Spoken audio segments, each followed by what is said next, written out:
I can. Yeah, I can't hear him. I was about to say, like, I'm hoping that's just not my mic Yeah, not I think. cooperating. Yeah, I There we can't hear go. him. Oh, Y'all there we can't hear go. me now. Yep. Yeah, There we we Yes, go. sir. We Like the live. there we Verizon go. man. Like the Verizon man. Oh, we live and direct. I got the guys. I got a packed show tonight on Raw Mind Sports. Raw Mind, Raw Thoughts is what I always say. You already know what time it is. Hit my music.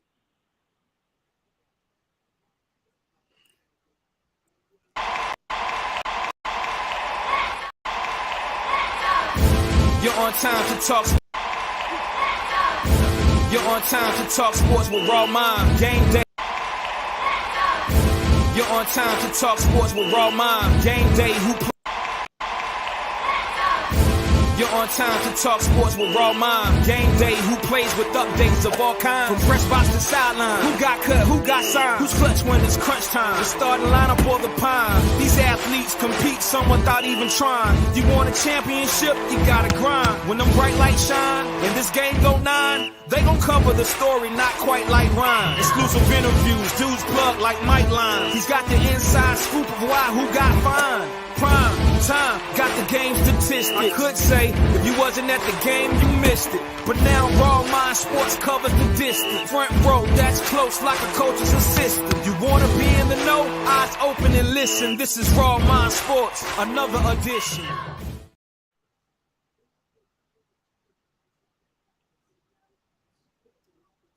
I like that intro. Yeah, I gotta step my game up now. Yeah. It's like, well, that's step number 1. Yeah, yeah, that's a dope track. Hey Ryan, you gotta turn your mic on, man. All right, bro, you got unmute yourself.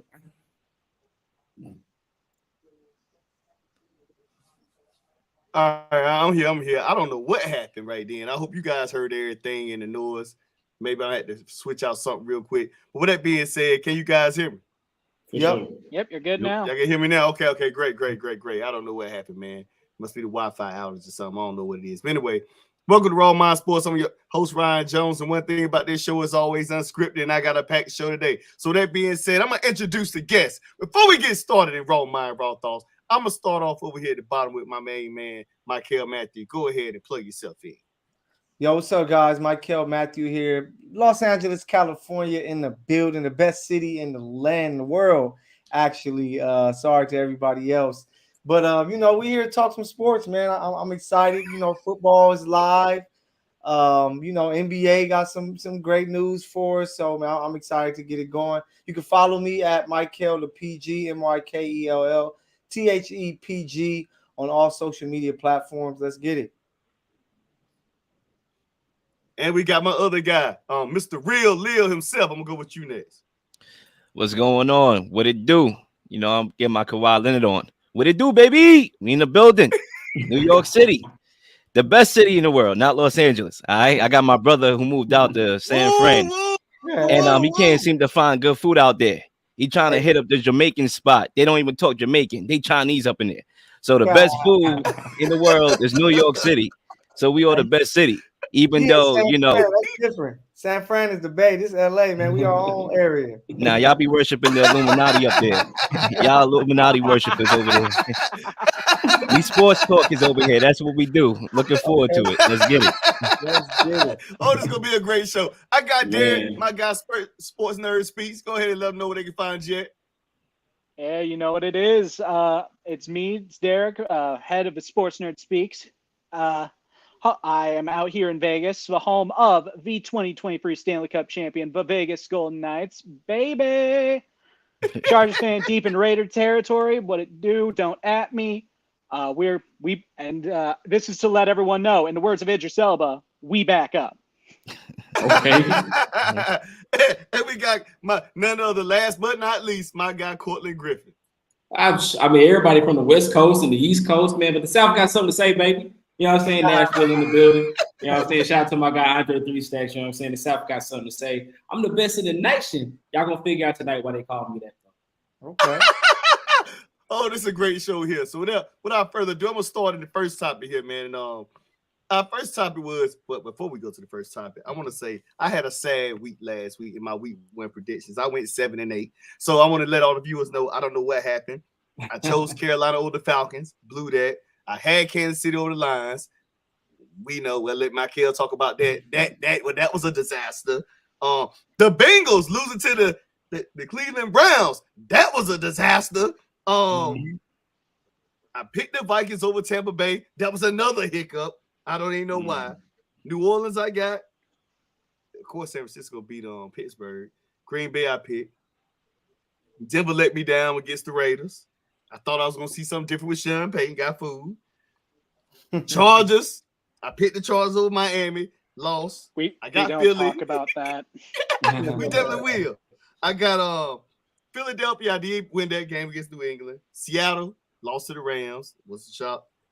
And the Giants got dismantled on Sunday Night Football by the Cowboys. And then, but although there was some pain in the situation, I did get the Jets and the Buffalo Bills correct, which sadly still left me at 7-8. Let's see what next we got. So with that being said, let's talk about the first topic of the night. And by the way, if this thing comes up, I'm trying to figure out what is oh, here we go. Aaron Rodgers immediate season injury ended. I'm gonna go with Cortland first. And what are your thoughts on seeing this happen? My thoughts. Well, I just go back when I seen it happen in game. I tweeted it. I was like, his Achilles is torn. Like, I don't know if y'all, you know what I mean. I've seen the Achilles tear before, and I was like, it's torn. And people was like, nah, don't say that. It's just probably just an ankle. I'm like, no, he out. Like, go ahead and go start looking for a quarterback now. And so, but I mean, it sucks for the Jets. It sucks for the Jets. I had them winning that division, man. If he was under center, I had them winning that division. And now with Zach Wilson under center, possibly, I mean, there's some stuff that's kind of floating around out there. We ain't gonna talk about it unless we can probably get into it later. But yeah, man, some things floating around of what the Jets could do. I just think this devastated their season, man. They got Brees Hall. They went and got Dalvin Cook, Garrett Wilson, and all that contingency, Alan Lazard. They went and brought all of these guys in. That defense is a top 5 defense. And they felt like they had a chance this year. And I thought they did have a chance. But now you got to go, try to comb through the bottom of somebody's quarterback start and snag a start. Maybe it's starting caliber and sit behind somebody, or see if you can trade draft capital to get a starter. It's just rough for them, man. Because now that opens up this division for Miami or the Bills to come in and steal it, and don't sleep on the Patriots either. I'm gonna go with you now, Derek. The Jets may just be the most cursed team in existence. I don't know if that's safe to say at this stage, but I mean, you had so much riding on Aaron Rodgers, and all of a sudden, 4 plays in, that's it. No more Aaron Rodgers. But the defense pulled through, obviously, but you're not going to expect Jordan Whitehead to get 3 interceptions per game. That's just not going to happen. So obviously, the defense is now going to need to be relied upon. The offense obviously has pretty good playmakers. Garrett Wilson, we saw that insane touchdown catch he had. Brees Hall had a pretty good game. Dalvin Cook's still there as he learns the offense still. He's going to get in the mix a little bit. But we now have to ask, can the Jets win the division with Zach Wilson in it? And frankly, I have no idea. It's not looking good. I'll say that much. But the Bills, obviously Josh Allen still has his turnover problem. Miami, I don't think we're going to see video game numbers like they put up last week. You might. We might. I'm not going to rule it out, but who knows? It'll make me feel a lot better about the Chargers defense. That's for true. But yeah, the division's now up in the air because we saw the Jets, they're big. They now have a massive hole at quarterback. Bills, issues still remain. Dolphins, who really knows about them at this stage? So at this point, we've seen the AFC East turn from one of the most intriguing divisions because there's so many really good teams involved to an AFC East that's intriguing because there's a lot of variables now. So it became a lot more interesting for unfortunate reasons, but reasons nonetheless. Okay. I guess I'll tackle it. Ryan, you guys hear me? Yeah, we can. Yeah. Yeah, Oh, you're yeah, good. yeah. It's your turn, I, Mike. I guess I'll tackle it. Man, just a tough situation. First of all, for Aaron Rodgers, he got out of Green Bay, going to this major market. What it would have did, for his brand to play and have a chance to maybe get this team to this first Super Bowl since Joe Namath. I wasn't even thought of when Joe Namath was the guy. So for them to think like, man, we really have a chance. They have an incredible defense. They can run the ball. With the two running backs they have, Brees Hall came out looking like, oh my God, like looking scary. You got Garrett Wilson there. They brought in Alan Lazard, Randall Cobb, McCole Hartman from the Chiefs. You were like, man, this is set up for the Jets to try to, make something happen, especially with Buffalo, looking a little shaky with Josh Allen turning the ball over and they still can't run the ball. So this really hurts because, Derek, you said you don't know if Zach Wilson can do it. No, he can't do it. Zach Wilson is not. You can see how his coach doesn't even trust him. Like the offense became, all right, dang, we got to get back to a high school-based type offense where we're throwing curl routes and slants only. And it's tough to win in the NFL playing like that when you can't trust your quarterback. Can he prove us wrong? Yes, but I do not see it with Zach Wilson. So it really sucks because, you go from a Super Bowl contender to now, do we even make the playoffs? It's going to be another fight. I don't know what move they can make. Maybe Jameis, you can try to go and get Minshew. You can try to go and get to get into that spot. But even with them, you don't have that confidence because Miami is here and here to stay. That offense is crazy. The defense is okay, but they're going to get Ramsey later in the season, which is going to help. So, and then Buffalo is still Buffalo. It's week 1. You can't panic. So Buffalo is going to figure it out. But for the Jets, man, this one really, really hurts. Down there, man, and New York, period. You got to talk to me, Mr. New York, because football ain't looking too great out there, man. Real Leel, your turn. Here you go. Luckily for myself, I'm not a Jets fan. Okay. So luckily for me, I can't speak from that perspective, but I am a native New Yorker, so I can kind of like give you the energy out here. Mhm. And it's like I am legend out there. I mean, it's like the smell of death out there. And I just can't believe it. Right? I'm listening to the radio, right? 94.7 The Block, R&B station. Have nothing to do with sports. And I hear this caller call up the show saying that, my dreams been zapped away. We was going to the Super Bowl, and now that's dead. I'm like, you really believe that? Y'all really believe y'all was going somewhere?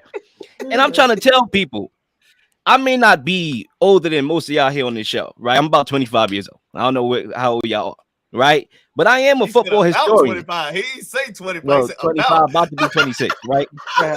And I'm a football historian. You know what I'm saying? Like, I've been doing my research. I call myself a historian of the game. And I know football is one of the trenches. And when your offensive line stinks, that's a recipe for disaster when you're talking about a 39-year-old quarterback. I mean, how many quarterbacks we see at that age get injured faster? It happens time and time again. A lot of people think that Brady is just this, it's a trend. It's an outlier. He was able to play through his 40s because he was protected, not neglected. All right, that's why. He had one injury in 2008. I'm talking about significant injury. You know what I'm saying? 2008, and he was out for the year. But for the most part, he was protected. His O-line protected him. He barely got hit. That's why his career sustained that longevity. And Tom Brady will be the first one to tell you why he retired, because he got hit. Last year, he kept getting hit. That's why he retired. So when you pair a 39-year-old quarterback, okay, who's less mobile, and you pair him with one of the worst offensive lines in football, it was always a recipe for disaster. Everybody talking about defense, elite corners. I get it. Elite defensive line, I get it. Probably a elite running game with Brees Hall. He looked like a stud and all that stuff. And Cook, he's going to cook. But the offensive line, man, y'all forgot all about that. He left a top 3 offensive line, pass protection rather, in Green Bay to go to a bottom 3 pass protection offensive line here in New York. I don't know what we thought was going to happen, if he was going to ride on the donkey like he's Jesus and lead this team to the Super Bowl, but it wasn't happening. But unfortunately, his career may be altered or over who knows? And hopefully he have a speedy recovery. But I knew it was a Achilles injury when I saw it because I watched the NBA Finals with Kevin Durant, and I saw how his leg kind of like shifted in a way, like the back of his leg. So I kind of knew, and it was confirmed. So the Jets are going to always ride to the grave that they had a shot to win the Super Bowl, but that wasn't the case. And with that being said, my raw thoughts are here on the way, and it's sponsored by Essential Collectors. Essential Collectors by Monica Ritz. Use the promo code RAWMIND. Use promo code RAWMIND. She has authentic products, facial care, body soap, not bar soap, body soap, conditioner cream, things for the kids, bath products for the kids, bath products for adults, bath products for the women, bath products for stuff that makes you go on a date. Maybe somebody like you one day, Real Leel, when you tie the knot one day. She got stuff for that too. The potion for it. That's but with that being said, I'm about to get my raw thoughts now. Mine's gonna go overboard, and I know I'm about to get a whole lot of what. I was drinking the potion. I thought the Jets were going to the Super Bowl. And that was my raw thoughts. And I'm going to tell you why I thought the Jets were going to the Super Bowl. Because like I said before, they had a top 5 defense, super stingy. And by the way, the defense proved my point because Josh Allen was giving it away. Then on top of that, I was telling the guy in a post on Facebook the other day, I was like, the defense won the game. He said, no, the special teams won the game. I said, no, the defense won the game. The defense held the Buffalo Bills to 16 points the entire game. Even through all that chaos of Aaron Rodgers. Then they get a stop in overtime. When the Bills had a chance to knock them out, they didn't. The defense of the New York Jets made it happen. Then I thought about what you were saying right there, Real Leel, and I thought about the Colorado Buffaloes. Everybody talking about they don't really have a lot in the trenches, but they get the ball out quick, I was assuming they would get the ball out quick. But here's my message because I had to say it, and you know how people say when you predict the team, but they helped or not. Although my prediction was based on Aaron Rodgers being healthy, I got to stick with my pick. And even though it may be wrong, like I said, I could be right or wrong, but I'm going to stand on it. So here's my raw thoughts right here real quick. The Jets have a whole lot of weapons, whole lot of pieces. Yeah, Aaron Rodgers not there. I would like to see Zach Wilson be in a situation what Kyle Shanahan has done for years, is manage these quarterbacks and put these guys in position to be successful. Maybe he could do that. Maybe he could be a game manager. I'm not saying he can or not, but here's my thing. Zach Wilson, are you listening? I'm coaching you up. Zach Wilson, let's keep it real, raw thoughts. Although nobody want to see injury, this is the best thing for you because everybody wrote you off. So if you're looking at this podcast right now, everybody wrote you off. This is your time to prove to the world, to prove to the Jets why you was the number 2 pick. It is your year to get it done. Not only for yourself, but for me. Because I was the one who had to pick you guys to be in the Super Bowl. I was the one that made the choice. So I need you to find a way to do what you got to do to get it done. Because at the end of the day, it's all up to you. And I don't know what they're going to bring in, but you need to figure it out and figure it out fast. Because when you have a top-notch defense like that, I know them guys in the locker room saying, we're depending on this guy to beat us. We're depending on this guy to lead us to victory. That's a bad feeling with a really, really, really, really good defense, knowing that you got to depend on the quarterback who is probably below average to get you there. Kind of like the years when Baltimore Ravens won the Super Bowl with Trent Dilfer. But anyway, I picked that at the beginning of the season. I'm going to let you guys talk.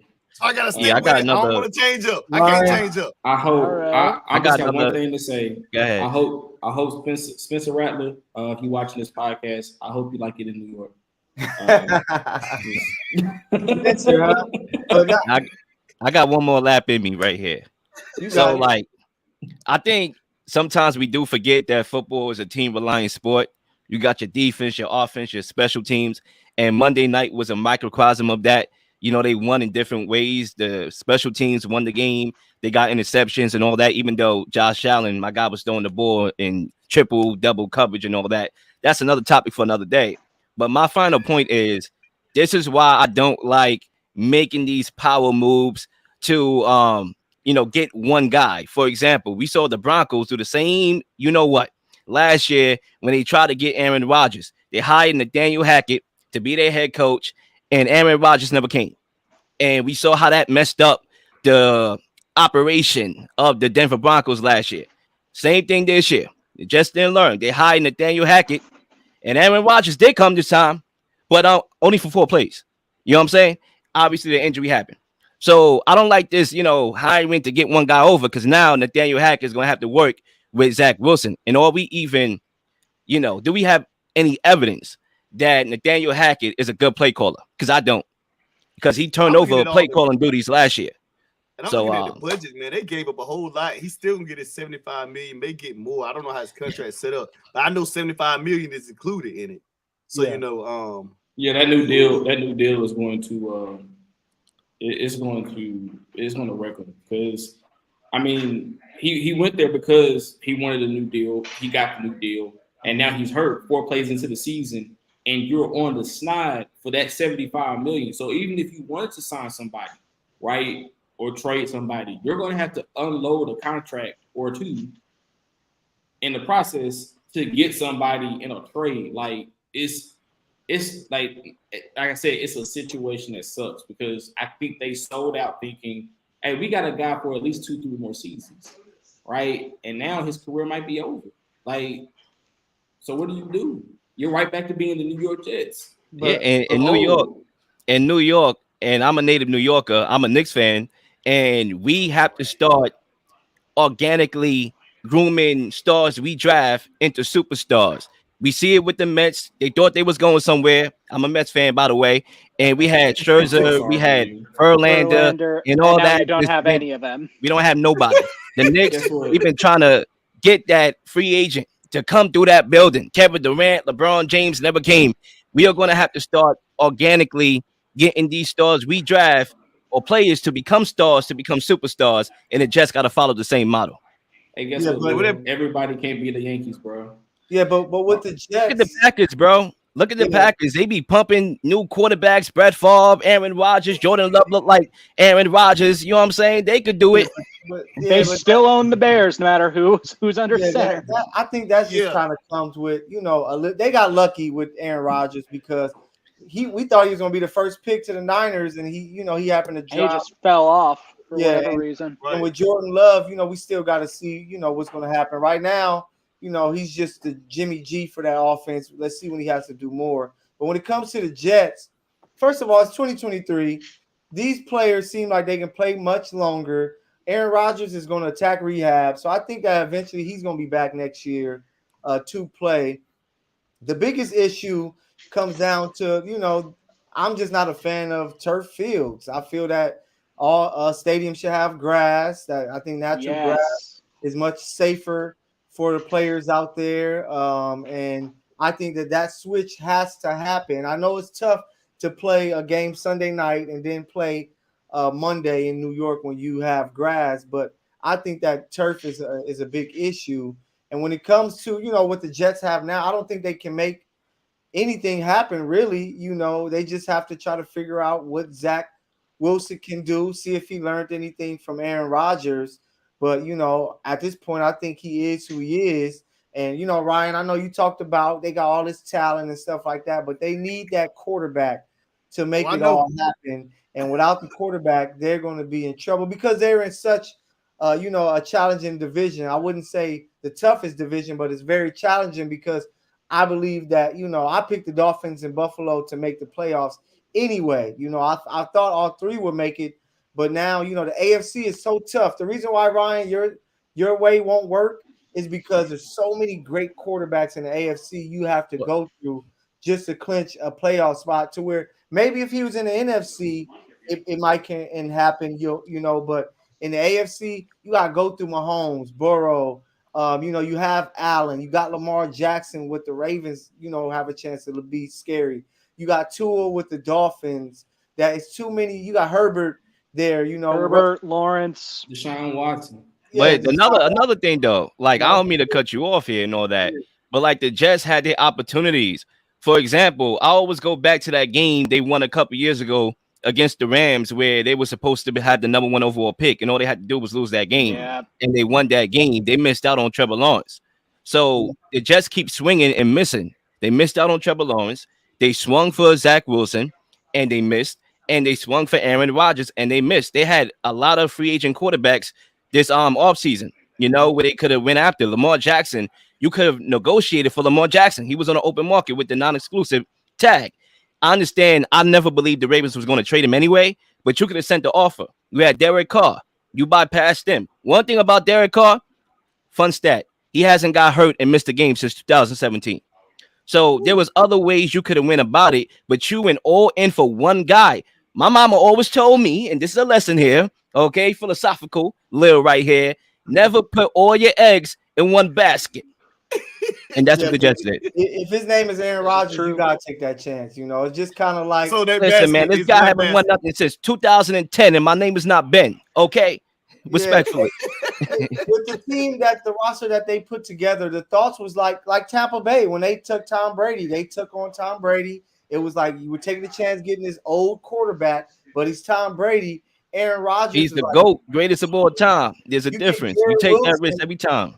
No, yeah, but you got Garrett Wilson. You bring in Lazard, who's a solid receiver there. You know, you have the pieces in place. It's just a freak accident. It's kind of like the Warriors. You know, you brought up KD. It's like the Warriors. Everybody expected the Warriors to win that finals, especially with KD coming back. He was lights out early. Then his Achilles go out. Then they lose. So you don't expect that to happen, just like you didn't expect it to happen with Rodgers. And, you know, it is what it is. So with Got to that being protect said, Yeah. offensive line. Yeah, man. what's the record? Do the Jets find a way to beat the Cowboys? Because we have another quarterback that likes to throw a lot. Oh of God, interceptions. no. I'll tell you that right now. I am tempted to put the Cowboys in my Survivor League. I just don't see it. If they made All right. Daniel Jones look like a scrub, I dread to think what they're gonna make Zach Wilson look like.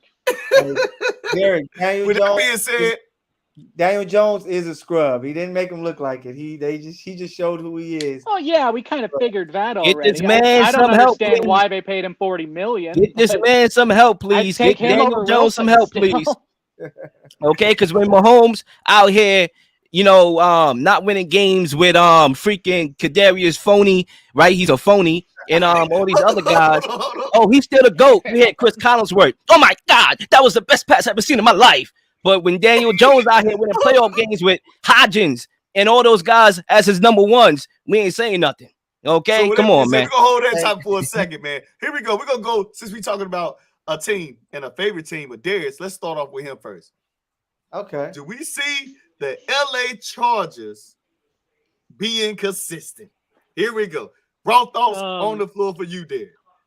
I pray we do, but I also really don't, because this has been the Chargers' MO for like 10 to 15 years, is getting me to drink at least once. And they've succeeded at least twice. One of them being the Jacksonville game. I never want to speak of that ever again. But the problem with the Chargers that I've always noticed is it seems like they've always taken half measures on every single thing. Like, you got rid of Joe Lombardi. Great. I got that. He was a massive problem. I get it. But why don't you go all in and fire Brandon Staley too? I mean, he was just as responsible for the whole thing. His defense got exposed multiple times. His tactics have gotten exposed even more times. And then all of a sudden you say you keep him for the culture. Well, the culture doesn't matter when it's built on a swamp. That doesn't matter. So the main problem that I have with them is then they just keep everything the same. J.C. Jackson has an injury that's difficult to come back from, especially at the cornerback position. Oh, yeah, let's just chuck him in single coverage against Tyreek Hill. There will be no problems with that at all. And then when I say about Joey Bosa, I was like, okay, he's getting injury prone. He has a massive cap hit. If you trade him now, you'll probably get something out of it. And now he had his worst game of the year, probably, or at least the worst game I've ever seen from him. And now, of course, I checked the injury report. He's back on there like he normally is. I'm like, now all of a sudden you run the risk of probably getting either minimal for him or worse, having to give a sweetener just for someone to take him, or just having to cut him outright and getting him for nothing and pretty much having that big contract wiped out. So my problem is the offense is great. Austin Eckler looks good. Josh Kelly looked good for the first time in probably his entire career. The passing game looked at least good in spots. You'd like to see Justin Herbert obviously air it out a little more because we know he has the arm. We know he's elite at that. So I would have loved to see more of it. Maybe that's what they were trying to do on that last drive where they did nothing. I don't know. But I feel like the problem is it doesn't matter if how good the offense is. You could score 34 points like they put on the Dolphins, and you will still lose when your defense tries to put up 40. It's just not sustainable to expect video game numbers every time, which is pretty much the situation the Chargers have managed to put Herbert in. I don't see it.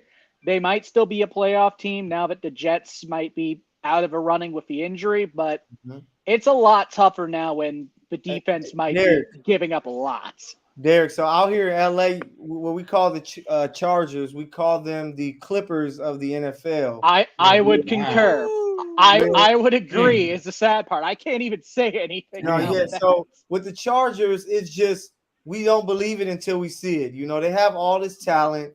You know, they have the quarterback. You know, they have the edge rusher. They have receiver. They got the running back. You know, they kind of they improved a little bit. You know, when it comes to the linebackers, you have Darwin James back then, but they just find ways not to win. It's just like the Chargers, you know, until they prove people wrong, they're going to get a lot of love because they have talent, but nobody's truly going to buy in and believe anything that they do because they just don't do it. You know, you're up big against Jacksonville and you allow them to come back when it looked like they could have made a run in the playoffs. Miami comes to LA, home opener.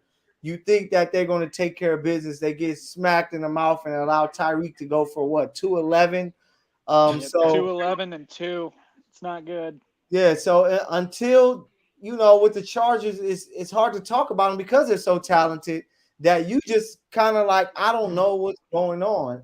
You know, Michael Davis kind of had, you know, a tough time out there. J.C. Jackson, everybody thought was the greatest transactional move for them last year, and he hasn't really panned out the way that, you know, everyone expected. So with them, you keep a side eye on them because you know they have talent and that if they do make a run, they can be dangerous. But you just never believe that they're going to do anything of any importance because they always find a way to lose. And that's probably why they have AI fans at their stadium. That's probably a very good your reason. turn, man. You ain't talking in a while. So I'm gonna keep it simple. I'm gonna keep it simple. I don't think I've ever seen a team where you hire a defensive coach and the defensive side of the ball is completely trash. Right? Not middle of the pack, not they just a piece away, but it's completely horrible, right? Like they were 21st in defense last year, and that is not indicative of what they looked like on the field. Like you went and got Khalil Mack, you drafted Joey Bosa, you went and got J.C. Jackson, you got Derwin James, right? You got all of these guys. You went and drafted Asante Samuel Jr., which I feel like was a great pickup. And then it just seems like over and over and over again, all of this talent never performs up to the hype. It never seems to culminate in that balance that you need, right? At least a top 15. Like it's not the Chiefs, right? It's a team in there, and it's a crazy thing. It's a team in their division that does this very well. They drafted these guys in the second, third round, bottom of the first round. They develop these guys. And you get guys like Leo Chenal and all of these guys that somehow, what's my man's name? Can't remember his name. He's the George Karlaftis. George Karlaftis. Felix. FAU. Yeah, Bolton. Yeah, man. Like all of these guys, right? And this defense is still solid. And then they turn it up in the playoffs to go to Super Bowls. The Chiefs can't do that. And Brandon Staley is a defensive-minded guy. This is supposed to be his side of the ball, right? This is a guy who was respected as a defensive coordinator. He can't get it done. And Derek, I get it, right? They say you got rid of Joe Lombardi. And you say he was the issue. Well, they were the 13th ranked offense last year, right? Like he was competing with Patrick Mahomes. Like if you go look at Justin Herbert's numbers and go look at Patrick Mahomes' numbers, they're almost mirror. They're almost mirror identical. They compete with each other. I know Ray ready to jump in. Hold on, I'm not saying. Hold on, wait a minute. Nah, you're right. Keep on going. Hold on, Michael, and you know me. I think it's Patrick Mahomes, and then it's everybody else. The numbers talk. Go ahead. But them numbers speak them numbers speak volumes, and so it's not Justin Herbert. It's not his problem. It's not his issue. That man put up 34 points on Sunday, and the defense couldn't get one stop. They were up, I think, a touchdown late in the game, and the defense just said, "We'll let Tua march down the field and score." Because why not? What they've did the entire time, right? And then when the offense, when Justin Herbert needs his offensive line and the guys around him to step up, what do? Oh, sack again, sack again. Like it was like you can't. If I was Justin Herbert, I'd be like, why did I sign that extension? Because you want to live in LA. Like why did I sign that extension? Marketing wise, right? So do I see them being more? Too. So do I think they can be more consistent? Not until Brandon Staley is gone. And honestly, I think they have the answer in house. You just signed the answer. Kellen Moore has been itching and scratching to be a head coach. Everybody said this guy is one of the minds that should step up and be a head coach on somebody's sideline. You went and hired him. You know what he can do on offense. You see what he can do when he puts it together. And he's been behind one of the, coaching next to one of the better defensive units, regardless of what you think of the star on the helmet. Right, one of the better defensive units in the NFL. He knows what it takes to win. He knows what it takes to put a defense together. He knows the names. He's got relationships. Make that man your head coach and go get a defensive coordinator that's worth something, right? And make the LA Chargers at least relevant to talk about in late, in January and February, because it's not like they can't compete with the top team in their division. They can. They just don't have the consistency. They don't have the coaching. They don't have the cachet, and they keep going to get aging free agents that come in and play like they're 20, 25-year-old guys. No, go draft guys, go develop guys, and quit getting these guys that are on their second and third contracts that teams want to get rid of. It's a reason they're getting rid of them. With that being said, Real Leel, this your time. Because y'all know you've been waiting itching to get into this topic. Nah, definitely, man. I felt like I was in a elimination chamber. Get me out of here. I'm here. Anyway, I feel like, Colin made some good points when he talked about, look at Justin Herbert and look at Mahomes. The numbers are similar. And when we have these quarterback debates about who's the best quarterback in the league, even though I take part, I hate it. Why? Because we discredit the team when we do these conversations. Well, this guy got that guy, and that guy is here, and he got Kelsey, and he got, Andy Reid, which is true. And Herbert got this and that, and he don't got that. You discrediting the team. Anytime you win a championship, it's because your team was good.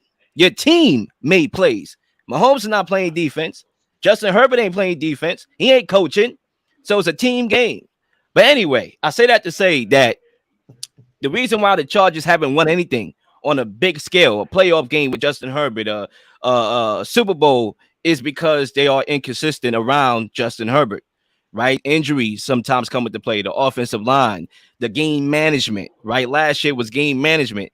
And when I looked at this game on Sunday, I saw some positives and negatives. They ran the football. They had about 234 yards on 40 carries, 5.9 yards per attempt. The only time they did that once more was one more time since 2018. They only did it one more time since 2018. So they was actually running the ball. If they did that last year in the playoffs, they would have won the game because they would have kept the clock moving instead of trying to pass and try to, run up the scoreboard and do what they did.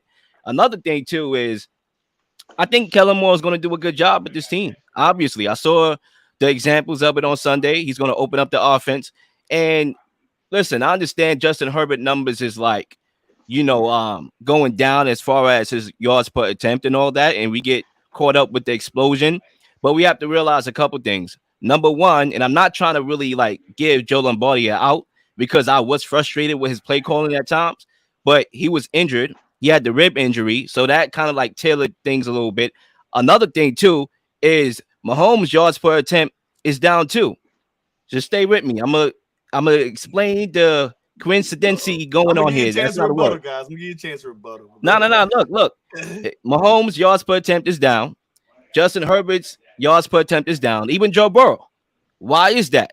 Because teams are playing more zone. You're taking away the big play. They are throwing these too high safety looks, and that's why these quarterbacks' yards per attempt is going down each year. So there's not going to be a lot of deep passing like that. When the Chiefs won the Super Bowl, they did it dink and dunk, throw it to the running backs, McKinney, Isaiah Pacheco, ground out 3 yards, and just methodically move down the field. That's how they won the Super Bowl. We are trending in a different direction. So if they could continue to run the ball and just find ways to run up the scoreboard, then from an offensive perspective, they're going to be good. Defensively is a whole nother conversation. My guy, J.C. Jackson, got torched. He had like a defensive PI on the last play of the game. It was terrible. But also, when you're playing mad coverage against Tyreek Hill, he's going to put up at least 200 on you. Anytime you play mad coverage against Tyreek Hill, he will put up 200 on you. My guy, Carlton Davis, had 300 yards on him. You know what I'm saying? So it's about consistency. It's about being healthy and playing complementary football, offense and defense. You can't have these spots, and I'm almost done. You can't have these spots where, for example, everybody talked about how the offense carried the defense. Well, from week 14 to week 17, that defense held opponents to 11 points per game. People forget about that. They beat the same Dolphins team. They shut that explosive offense out last year. So it's about consistency. And if they can be consistent on both sides, this team, there's no reason why this team can't, A, win this division, and B, win a Super Bowl.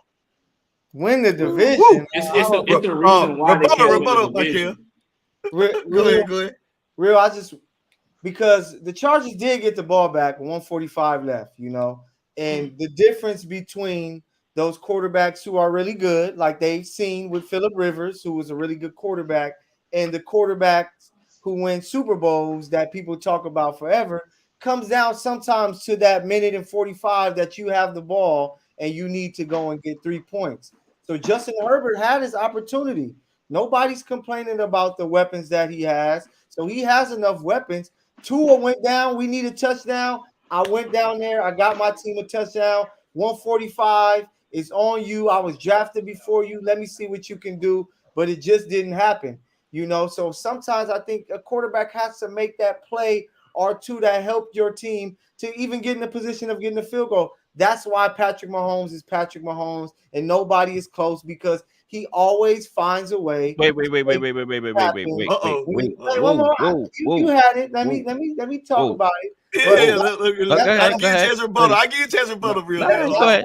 That's what makes Patrick Mahomes so special. You know, when they played the Eagles in the Super Bowl, the defense wasn't having a dominant game. They had a tough game, but Patrick Mahomes in the second half did his job and did what he was supposed to do to lead his team to the Super Bowl. Herbert sometimes has opportunities where he can really put himself in that class of a Joe Burrow, Josh Allen. I don't even want to say Josh Allen, of Patrick Mahomes and Joe Burrow, where he doesn't step up and make things happen. And that's why sometimes they have these random losses to a team like the Texans or the Raiders when they're supposed to beat them. So he just has to step up all the way in these moments and take advantage of it. If you're given 145, hopefully you have a chance to go get a field goal there in your opener. But, you know, he had no injuries on the offense that he dealt with.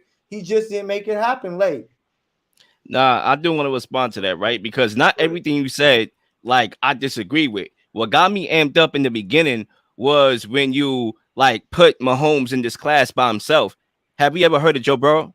Because that's a guy. He's in a class by himself. No, he ain't no class by himself. Don't come here with that nonsense here. Okay, he is not in the class by himself. Because last time I checked, Joe Burrow has beaten him 3-4 times. No, hold on, Leel. I got my food. I'm ready to watch the show. How many MVPs?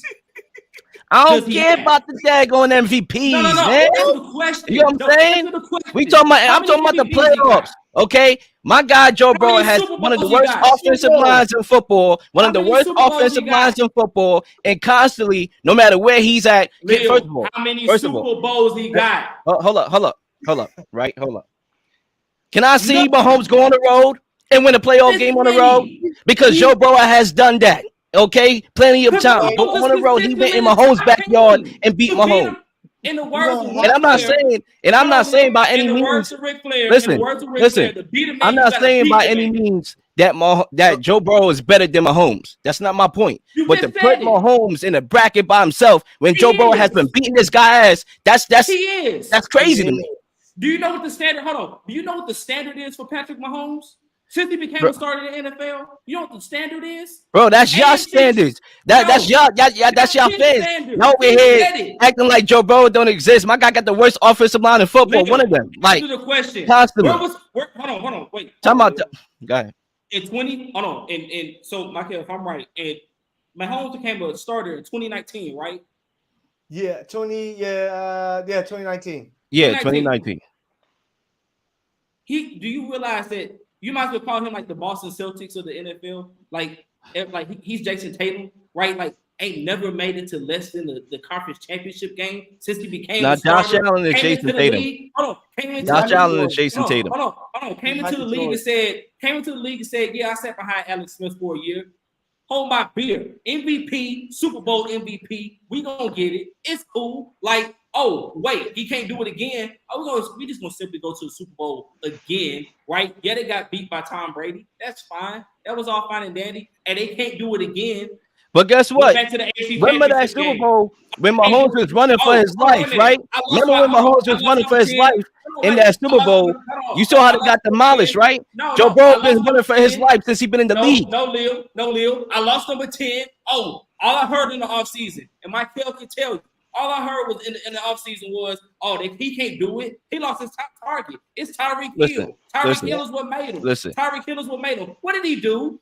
And guess what? Tyreek Hill putting up numbers too. So Tyreek Hill still was a weapon. Look what he doing in Miami. Look, this is my last point, right?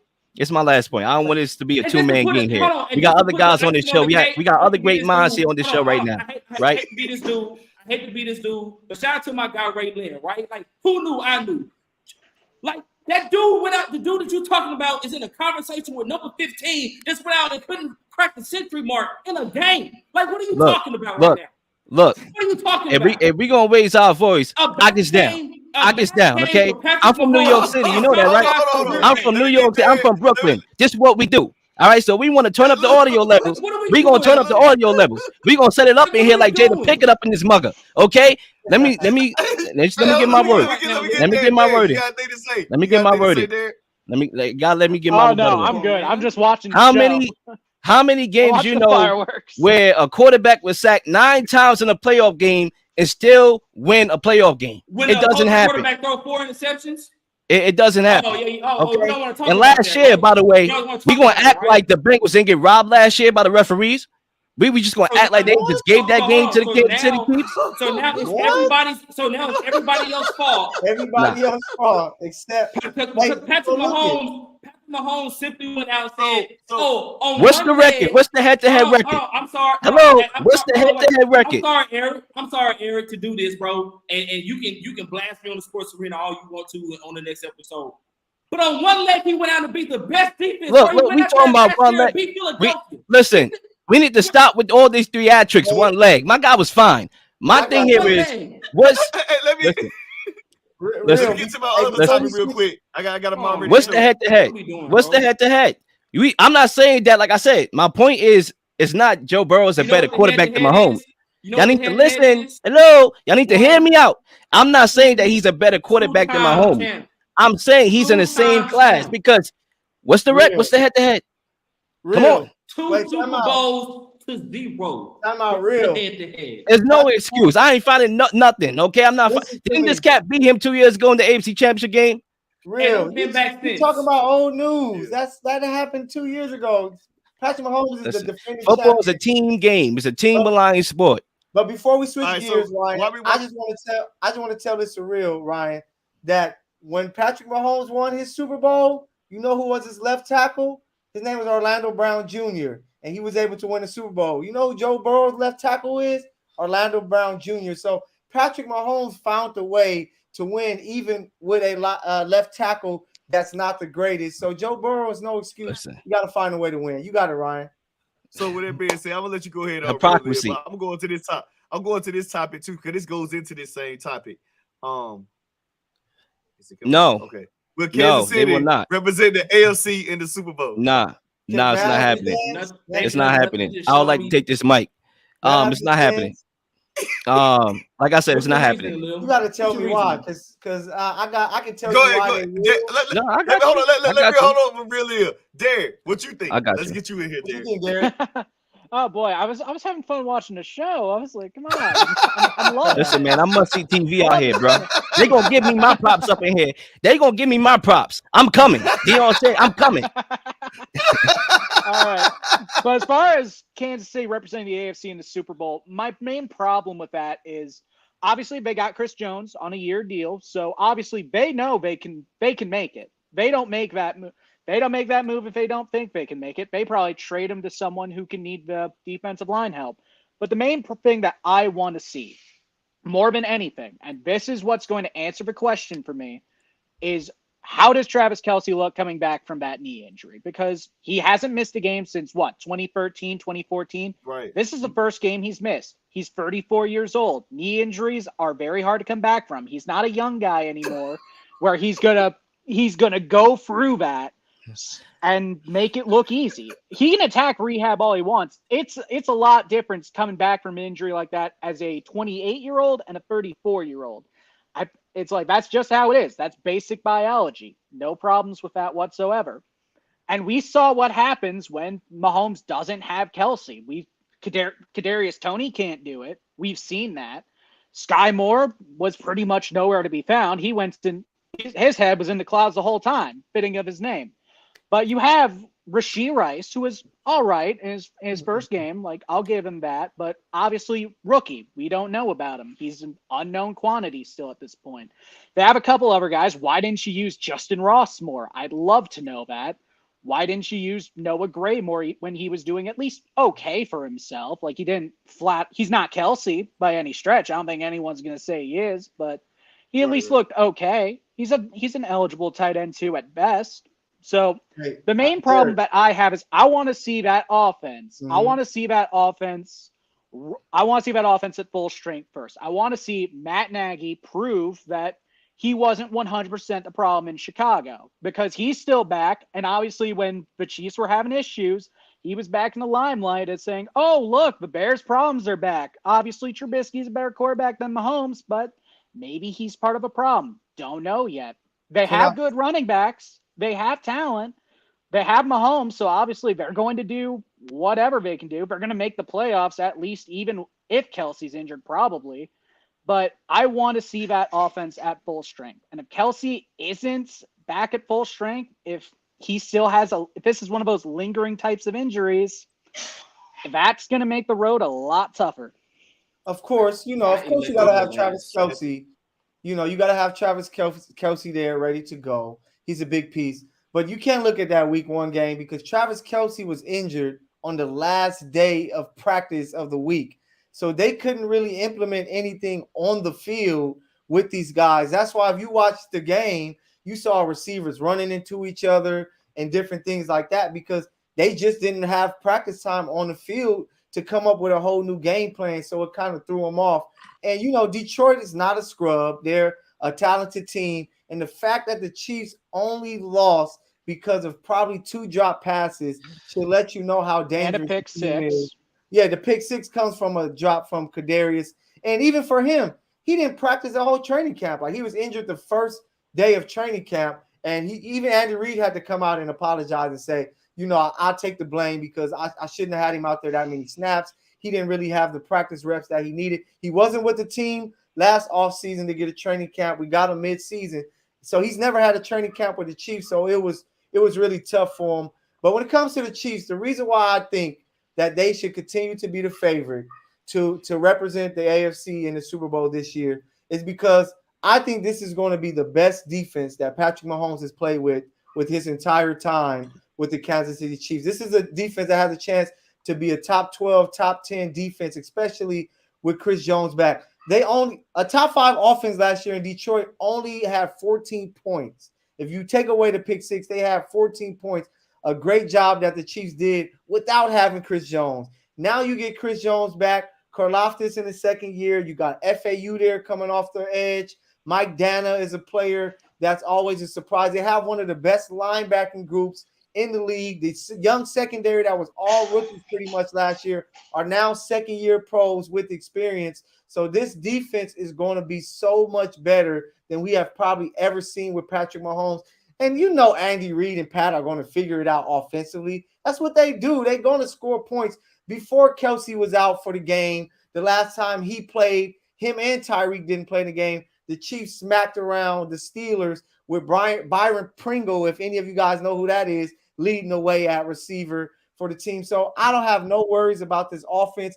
it's this defense. If that defense is going to be what we saw on Monday and possibly even better with Chris Jones, it's going to be tough to beat Kansas City, especially when it comes playoff time. So that's why I think the Chiefs should be everybody's favorite to go in, because most of the teams have flaws. Joe Burrow, we're talking about his O-line, right, Real? So his O-line is going to be an issue. Buffalo is they can't run the ball. They turn the ball over. What are we going to see from Von Miller? We still don't know if Miami can play when the weather gets cold. Lamar Jackson, we haven't seen him make AFC Championship left. So that just leaves Patrick Mahomes and his group, and that's why they should be the favorite. Cortland, tell me why I'm right, man. Yeah, Cortland, go ahead, and I'm gonna leave it for real. Leel, you got plenty of time to talk after this. Go ahead. Yeah, because we know it's gonna be something crazy, right? And off kilter. I'm gonna see TV. Go ahead. But yeah, on Tubi. But Okay. So we got somebody like Real Leel say he's a historian of the game. So your comment should come from history, right? I want everybody to take everybody in time machine. How could we go? Right, let's go 2 years back to 2021, right, where the Chiefs start 3-4. Right, they're at the bottom of the division. Oh, it's the Chiefs division to win, or not Chiefs, but the Chargers division to win. It's no way. The Chiefs look horrible, and then they go out again against Tennessee. Right, they got smacked around. That was their last loss. Right, that 3-4 record. Right, they got smacked around. What did they do? Oh, they simply went to New York, Green Bay, Vegas, Dallas, Denver, Vegas, Los Angeles, Pittsburgh, and ran the table and ended up where? Number 1. And where did they end up? In the Super Bowl. Only thing I want to tell people is for all of y'all going off the week 1, all of y'all going off of this, oh, the Chiefs look bad. Oh, it's Patrick Mahomes a pretender. He didn't have da, da, da. Remember that. I want the apology to be just as loud as this disrespect was. I'm not even a Chiefs fan, but I can sit here and tell you the Chiefs ain't nobody that you shake your finger at and say, hey, they had a bad game. They're going to be horrible. No, like I said, the bar is the bar for a reason.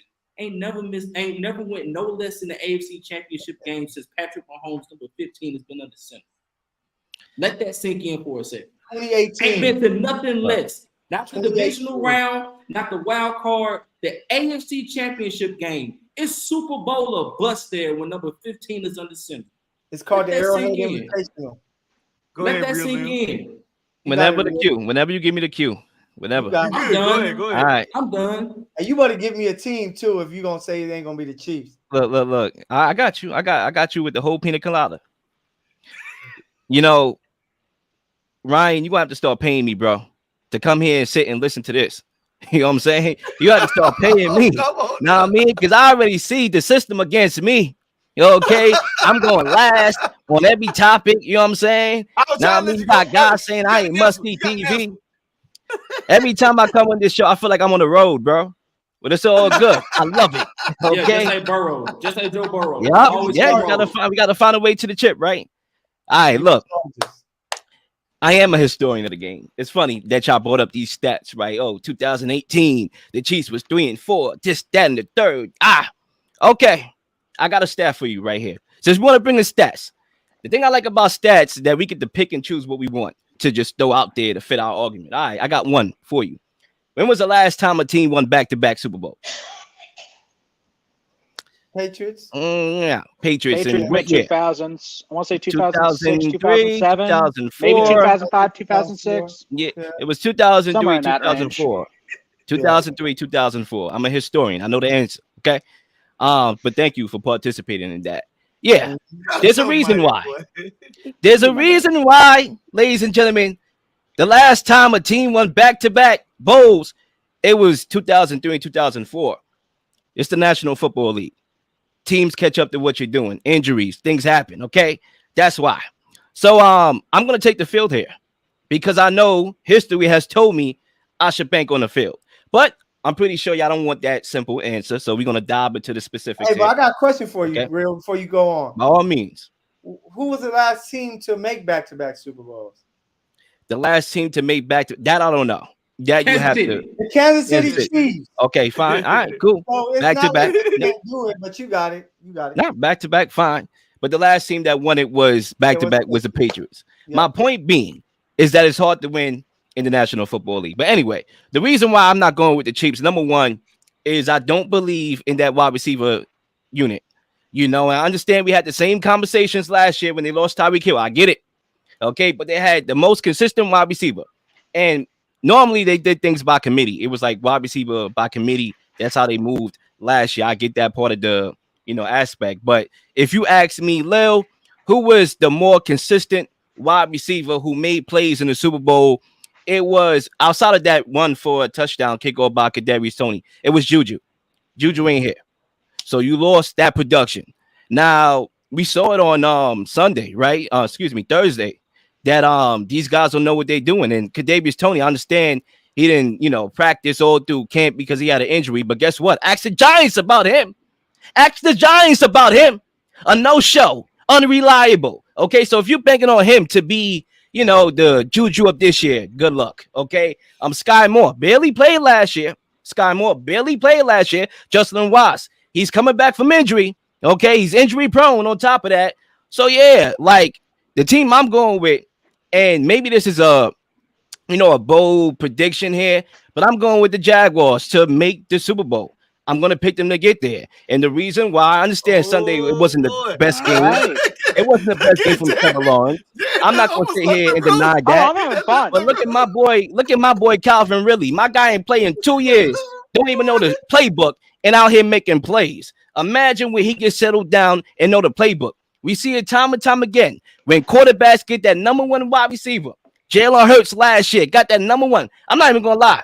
I am a quarterback guru, right? But I didn't know about Jalen Hurts. Like, that was one of my worst takes. Like, I just didn't believe in him. And guess what? He got A.J. Brown, and they went on to the Super Bowl. This guy was traded for Russell Wilson, even though Russell Wilson nixed the trade. So my point being, Josh Allen, consistent playoff guy that goes to the playoffs after he got Diggs.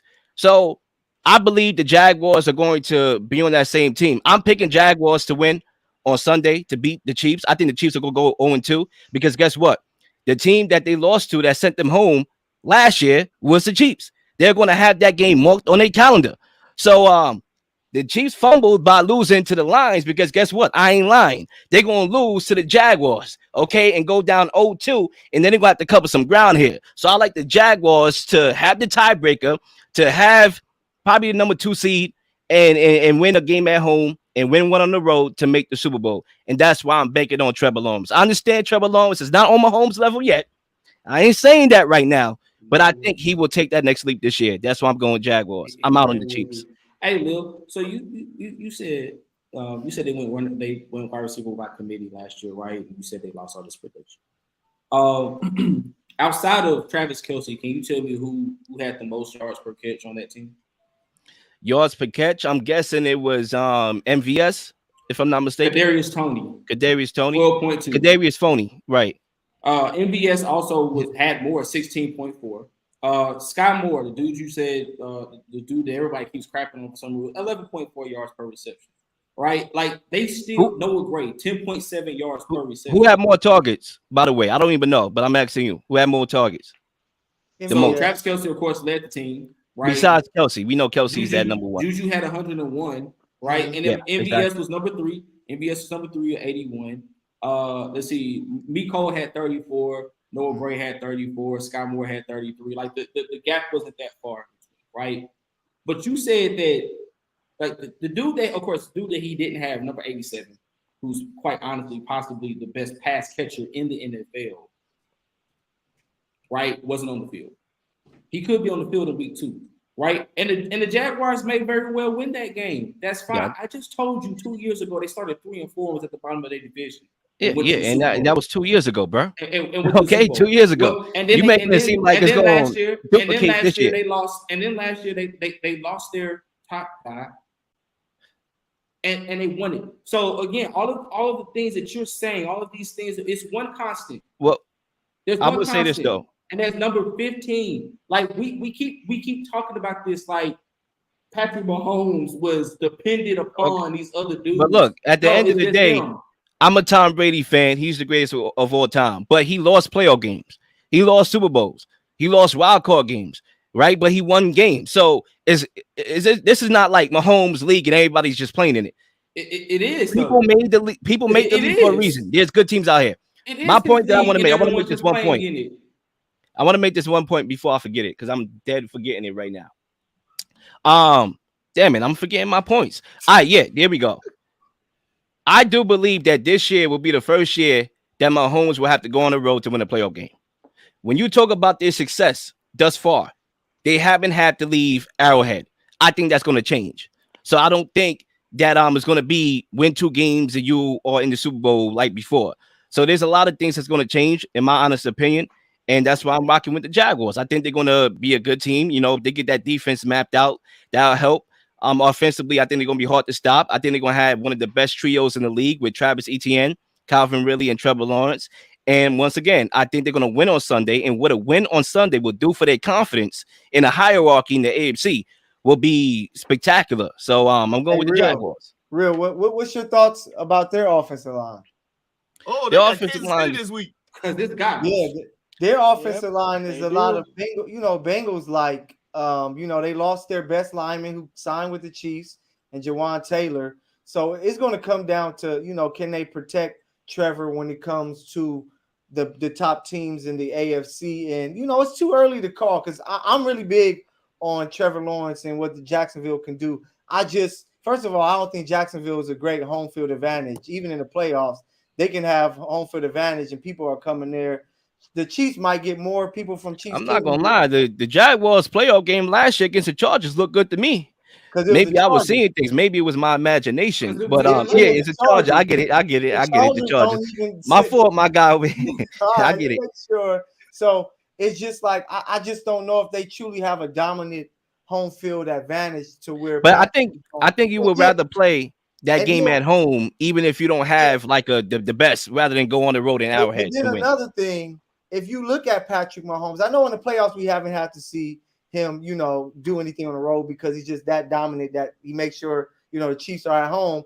But during the regular season, he plays a lot better when he's on the road. Like if you look at a lot of the Chiefs games during the regular season, since 2018, he's so much more dominant on the road. Yeah, in the regular season. Come playoff time, I'm trying to see that.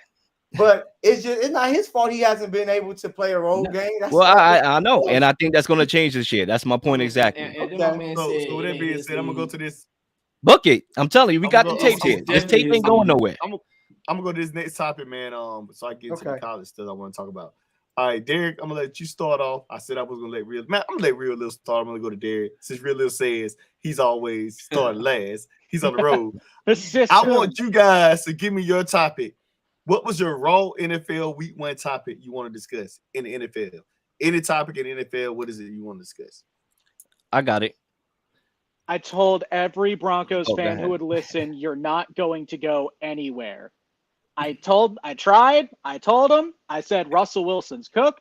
I said it doesn't matter how good your defense is. Joe Lombardi is not the answer. The fact Sean Payton thought he should have been offensive coordinator is disturbing, to say the very least. And lo and behold, what do? They play Vegas, a team they should have beat, and they drop a dud.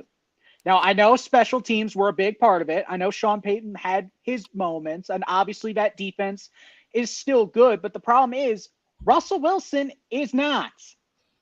Chef Russ is cooked. He is gone. He is incinerated. He is Russell Confit at this stage. Like, obviously, Javonte Williams torn ACL last year. It's going to take him a little bit. His receiving core is pretty much decimated and lost Greg Dulcich in the process. That hurts. But at the same time, you have a much more improved offensive line. You got Marvin Mims in the second round, and the reports on him were pretty good. He could be something if you wanted to. But the problem is this offense is not tailored for his skill set. Marvin Mims' strength is going down the field, using his speed, getting it done through the air. Russell Wilson does not do that. Nothing I saw in the Broncos offense did that. So the problem is you now have potentially your best weapon, and you can barely use him. You have Jerry Jeudy. Okay, great. His skill set's not exactly fantastic for this offense either, even though he gets his yardage. He gets his touchdowns, but I still think he would do a lot better away from Denver. So when he goes to free agency or whenever he gets traded, I think you'll see his potential get unlocked, but that's just me. Maybe I just don't trust Denver. I don't. I don't care. I'm tired of talking about them. But nevertheless, I've said it so many times. Like, Sean Payton is only going to solve so many problems. And when you have a quarterback who is a literal anchor tying you down, he's robbed you of your future. He's robbed you of enough money that he could be sued by the Supreme Court of Colorado or whatever they call it for like fraud or something. But nevertheless, when you have those kinds of problems, you're not going to be competitive. I don't see the Broncos being competitive. I see the Chiefs still winning that division. The Chargers, even though they're inconsistent as all hell, they're still going to be second best in that division by a country mile because I still don't trust the Raiders, and I definitely don't trust the Broncos. So, Broncos country, I'm sorry. It's time for you to go into hiding again. Not ride, not let's ride, but go hide. All right, Real, I'm gonna let you go now. I'm gonna let you get in the middle then. How about that? Yeah, definitely. You know, fellas, it was a good time here on the show. After this joint, I'm out because I'm going to do a mic drop and I'm out of here. Once again, you know, y'all can follow me on Instagram and we can partner up and do something for 99 Pod, my show. You know, I'm always looking to debate. But before I leave, let me give my take. All right. I know this is going to ruffle a lot of feathers here. You know, I'm a villain when I talk sports and I like it, you know. But I speak the truth if people want to recognize that and embrace it instead of making excuses for guys they like. But Mike Tomlin, it's not 1999 anymore. That's my podcast name, by the way. And the reason why it's named like that is because I talk about how the league changes and the different things I see and the people that's still stuck in the 1999 playbook. You know, a lot of people think this guy's still a top 5 coach. He's not, with all due respect. And I'm not trying to put a black face on it. I am black African-American. And I understand the Rooney Rule and the injustices when you talk about the hiring practices. So I hate to be this guy, but the NFL is a black and white league. You win, you get the credit for it. You lose, you don't. He hasn't won a playoff game in 6 years. Okay. And week 1 against the 49ers was terrible. It was bad. I mean, first of all, let's go to the coin toss. He wins the coin toss and he puts his offense out there against the best defense in the league. That does not make sense. Kenny Pickett was set up the field from the start. Last year, we saw about half of the league fire offensive coordinators to try to get better, to try to modernize their way of thinking, to try to, get up to date, get hip. And my guy's still stuck in 1999. I mean, the Ravens, fired their coordinator, and they could have had excuses. My quarterback was out. He didn't play. John Harbaugh could have said, you know what? I was missing my quarterback. I didn't have to pull the trigger, but he's not scared to pull the trigger. Matt Canada, what we doing here, bro? My guy running the jet sweep on the second play of the daggone game, lose a yard. We got to modernize here. So I understand Mike Tomlin is a player's coach. I understand he's popular, and we like him. We love his motivational, speeches and all that. We, kiss his ring that he has on his resume. He's a Hall of Fame coach. I never said he wasn't. But right now, when you talk about Kyle Shanahan and Steve Wilkes, I mean, come on. The creativity is on a different plateau. When you talk about Sean McVay, the creativity is on a different plateau. He needs to modernize the system. He needs to pull the trigger and fire Matt Canada so Kenny Pickett can take that leap that people are trying to see him take. Okay? I'm tired of this. He's still the top 3 coach in the league. He's not. Okay? And Bill Belichick, I'm going to come for you too. Now, I understand Bill Belichick is my guy, so I'm going to spare him a little bit because he has won, multiple championships. But he needs to modernize too. And I'm liking what I saw, a little bit with Bill O'Brien. But even he modernized a little bit. Mike Tomlin, what are you doing? Stop playing the game on all Madden. It's not 1999 anymore. My night is a wrap.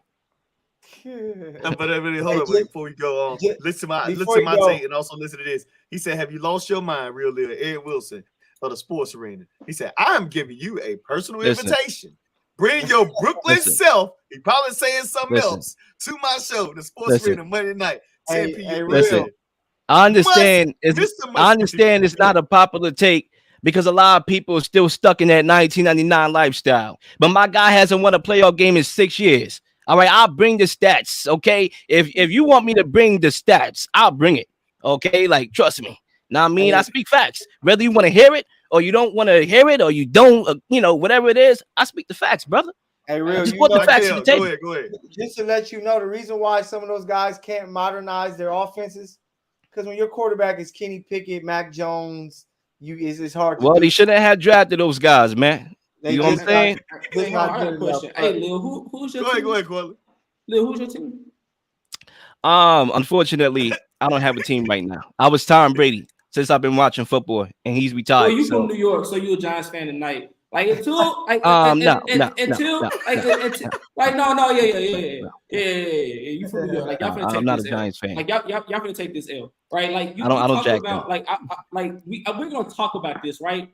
What my raw mind, right? Raw thoughts. People get on TV, right? People get on podcasts and say stuff like Mike Tomlin, like one of the best coaches in the NFL. And he's the only coach that ain't had a losing season since he started coaching. Okay, that's the argument. Like, what are we doing, bro? Wait, hold Why do we on. allow You this know to what's happen? funny? It's funny because every time I bring up this take, and this is a famous take by me, and there's Steelers fans that agree with my take, and there's some that don't. Like it's split. Like it's more They split don't know than y'all ball think. either. But y'all get caught up in the media. He's a name that we know. Trust me, I know these guys. These guys, I talk to these guys a lot. Right? And they like, yo, Lil, I hear you. It's unpopular, but I hear you. We need to start winning the game. But anyway, I can name you. They've been winning. They had a I can winning name you 10. season. I can name you. Going on 16 years now. I can name you 9 coaches that's better than Mike Tomlin. I had a coaches list. I had a coaches list. I dropped it on Instagram. I got you right now. I'm pulling it up. I had a coaches list. That's right. I got you. Give me like 30 seconds. But most of those guys, you're gonna probably name coaches who got quarterbacks. And you're when gonna he name had Andy Big Reid. You're gonna name Andy Reid. Blame it on the quarterback. All All right, I got it right here. Because I understand the losing season and all that, right? And I get that, but that's the argument that everybody brings. He can't bring nothing else. I'm not talking about what he did in the Super Bowl he won before. I'm talking about today, 2023. Is he a top, 5 coach? Nah, he's not. I got 9 guys ahead of him. I'm gonna tell you who they are. Andy Reid, number 1. Bill Belichick, number 2. Kyle Shanahan, number 3. Doug Peterson, number 4. Sean McVay, Sean Payton. Nick Sirianni is arguable, but I put Mike Tomlin over him, even though he made a Super Bowl. Pete Carroll. Who else am I missing? John Harbaugh. I got John Harbaugh over him. Doug Peterson, that's tough. You got Doug. I mean, my guy he won a Super Bowl with Nick Foles and all that. We saw what he did with Trevor Lawrence last year. What you think about that list, there? Raw thoughts. I was about to say. Raw thoughts. I'll let Corley go. That list after number 2 was trash. No, it's not trash. Go ahead, Darren. Let me hear Darren too. I'm gonna get back to you, Corley. Go ahead, Darren. I mean, yeah. I don't know how exactly it is. Obviously, Tomlin's got the winning records on his side. Like, that's great. That's awesome. And at the same time, Leel also makes a good point. He hasn't won a playoff game since 2017. Whether that was because of the drama that plagued the Steelers around that time with Le'Veon Bell's holdout, Antonio Brown's just going to hell as far as personality goes. But at that point, it's a balancing act. It really is. And obviously you have these guys like Andy Reid, Bill Belichick, who've been consistent for a long time. Very well respected. We're going to see their busts enshrined in Canton one day. That's zero question. At the same time, we also have to think as far as what exactly is the game going into now. The NFL, as we've seen multiple times over, is a league that exemplifies what have you done for me lately? And that's a sport. And that's not just exclusive to the NFL. That's sports entirely. If you don't cut the mustard at some point, you're gone. That's just how it is. It doesn't matter what you've done, doesn't matter how good you gotta have a quarterback, especially in the AFC. If you don't have the quarterback, obviously, if you got a quarterback in the AFC, NFC, anywhere, it doesn't really matter. But when last time Bill Belichick did anything in the playoffs, he's probably the greatest coach. It was Tom Brady. Yeah, Tom Brady. And he got, he did get Mac Jones to the playoffs, even though they got ran out the arena. I get it, but he got Mac Jones in his rookie year. That's impressive. That was a successful season to me. A rookie quarterback, you got him to the playoffs. Yeah, but that's a success. Corley and Master, Corley, give me your week 1 topic before we go. But hold on. My point. That my guy Derek hit it on the money. That's why my podcast name is not 1999 anymore, because people are still stuck in that era. It's a new game. The game is transforming. The game is changing as we know it. And that's why he is not a top 5 coach. With these old heads, stop it. Okay? Get with it. Get with the program. Go ahead, Cool. You got that face. You got some raw thoughts coming out. That's about to come out. Bro, my week 1 is, man. Hey, that's got me flustered. Hey, so watch out for the 49ers and the Cowboys, bro. Like them 2 defenses right there are solid. I think people need to be on the lookout. As far as the fact that we get the Dallas Cowboys, they just might be the best team in the NFL right now. Like they just might be. Like they just might be. That defense is mean.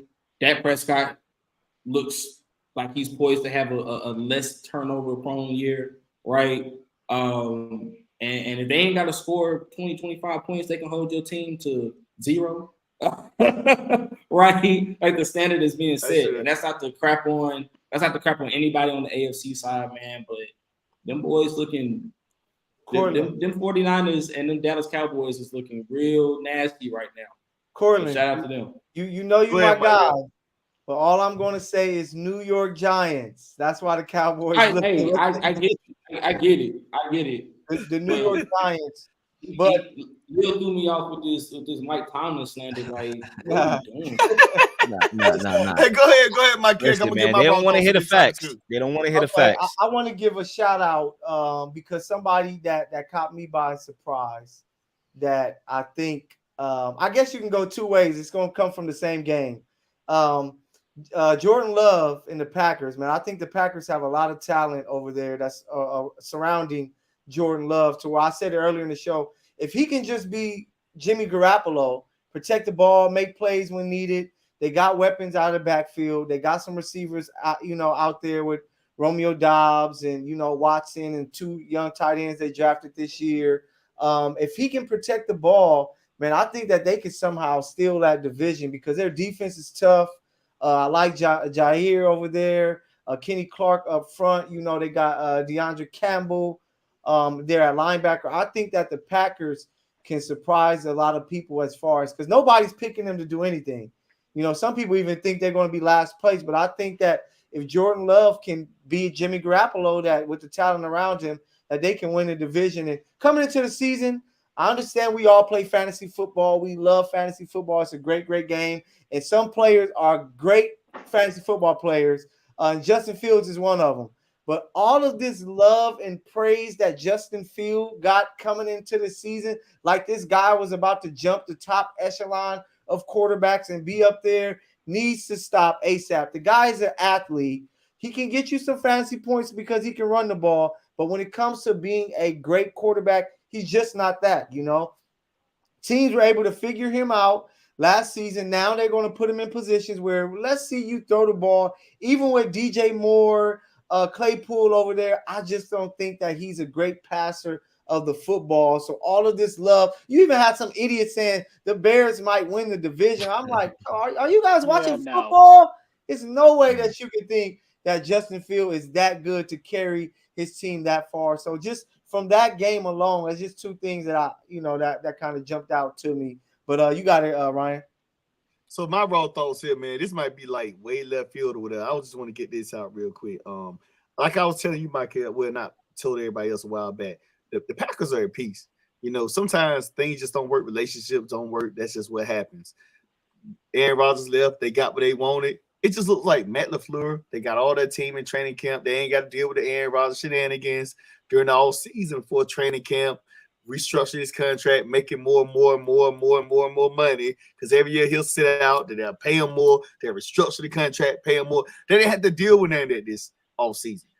So they was at peace. I think they are at peace. Win, lose, whatever. I think Matt LaFleur feels comfortable. Like he's like, look, I can actually be myself.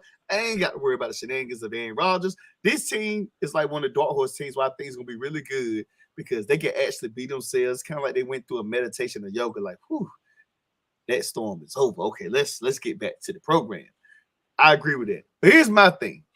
I'm gonna give them the week 5. And it's like the weirdest. I know we talk about other teams are inconsistent, but this one team is just super inconsistent to me. I'm to the point, I'm like with a question mark. I don't know what to say about this team. If you ask me about this team, I'm saying I don't know. So with that being said, the Minnesota Vikings. I'm almost to the point they need to blow the team up. I don't know what type of team we're going to get, how good they are. I don't know what Kirk Cousins, first cousins, whatever they call him. 1 week he's this, the next week he's this, next week he's that. They have a lot of talent on that offense to be in this situation. I'm almost to the point, I understand as a business, Justin Jefferson's going to get his money. But I'm to the point, I might say, oh, wait a minute, pump your brakes. Let me find somewhere else to go. Because I don't know what this team going to do. You may collect the check, may collect some money. But like you just said, right there yourself, Detroit and the Green Bay Packers probably going to win this division. One of these two going to probably win the division. I'm not so on the Minnesota Vikings. I'm going to give them to week 6 to see how consistent, inconsistent they are. Because under this, I don't know, man. Like, I'm just confused with this. This one team I'm just confused with. I don't know what it is. I know Dalvin Cook is going to have a running back, but they end up getting the kid from USC. They got is it Hawkinson? Hawkinson on the tight end for Detroit Lions. They got they got Justin Jefferson. So I mean, they have other pieces there that can get things done as another receiver too. But I'm just to the point, like, man, I'm still trying to figure out how they lose and how they can't put up points. 1 minute they're explosive, next minute it's like, where in the world?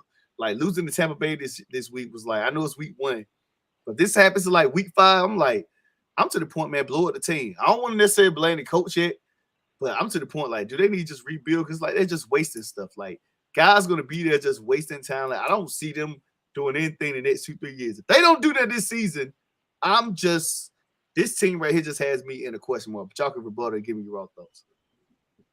Oh, yeah, I wanted to add something the minute you said Vikings. I was like, okay, they should have blown it up like maybe 2 to 3 years ago because their cap situation was terrible for a long time.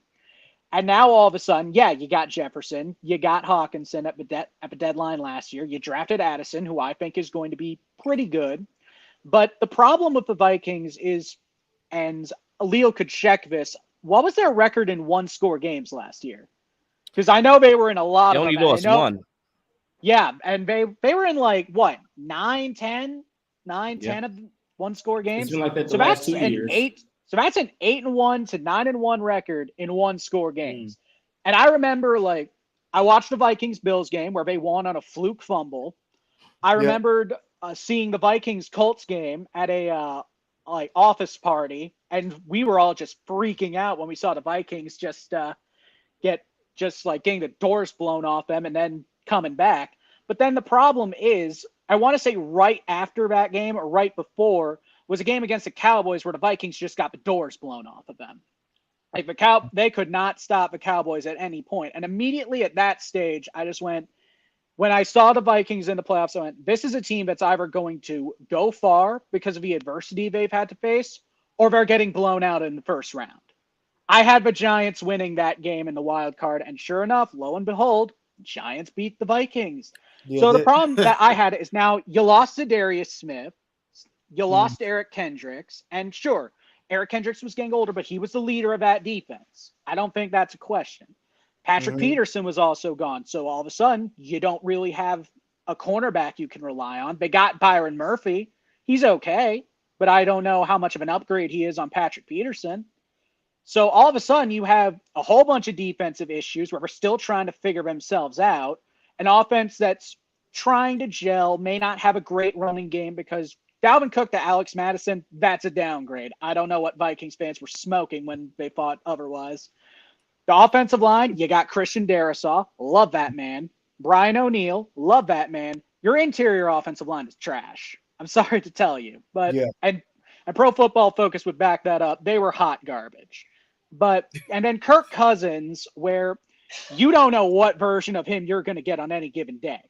You're either going to get a Kirk Cousins where Sunday at 1 p.m. Eastern, he's throwing like he's going to be the second coming of Patrick Mahomes. Like, where's this guy come from? Where's this guy come from? And then you put the bright lights on him and he just disintegrates. You don't know. Yeah, he's going to go from one end of a spectrum and he's going to go all the way to the other in world record time. We're talking like USS Enterprise, activate the warp drive or whatever.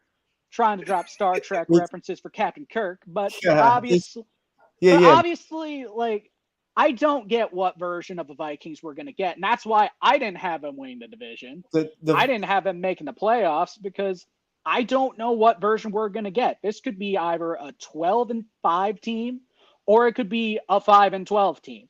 I don't know which version of the spectrum they're on. Losing to Tampa has me thinking the latter at this stage, but we don't know what version of the Vikings we're ever going to get on any given day. Yeah, it's a list of teams for me. I feel that's kind of like that Chargers. That I guess if I make a list, it'll be like these are the Clippers of the NFL teams that you're like, they have talent, but until you see them do something, you just don't believe it. And the Vikings are, a part of that list for sure. But just to give, I would almost say they top the list. Yeah, they might be. Yeah, they might be. I think it's called, I think for me, the right word for it is the competitive rebuild. Like there's some teams that have talent that is trying to be competitive, but it's also rebuilding. The Vikings lead that. The Titans is there as well. They signed D-Hop and he traded AJ Brown.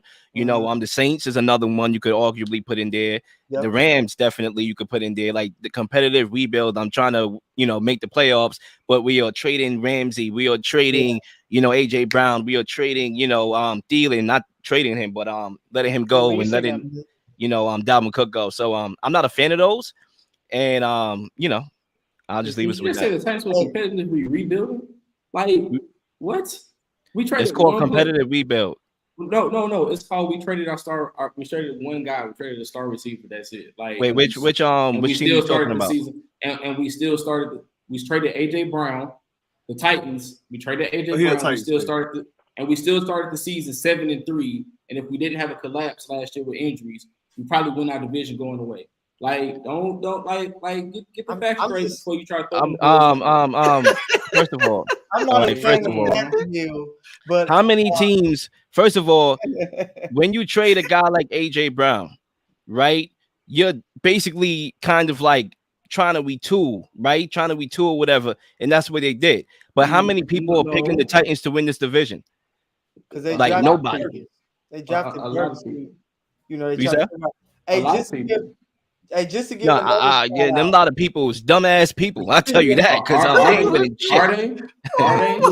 They are. They are. The Jaguars is winning that division for sure. Okay, the Jaguars are winning that division for sure. Hey, real. Right.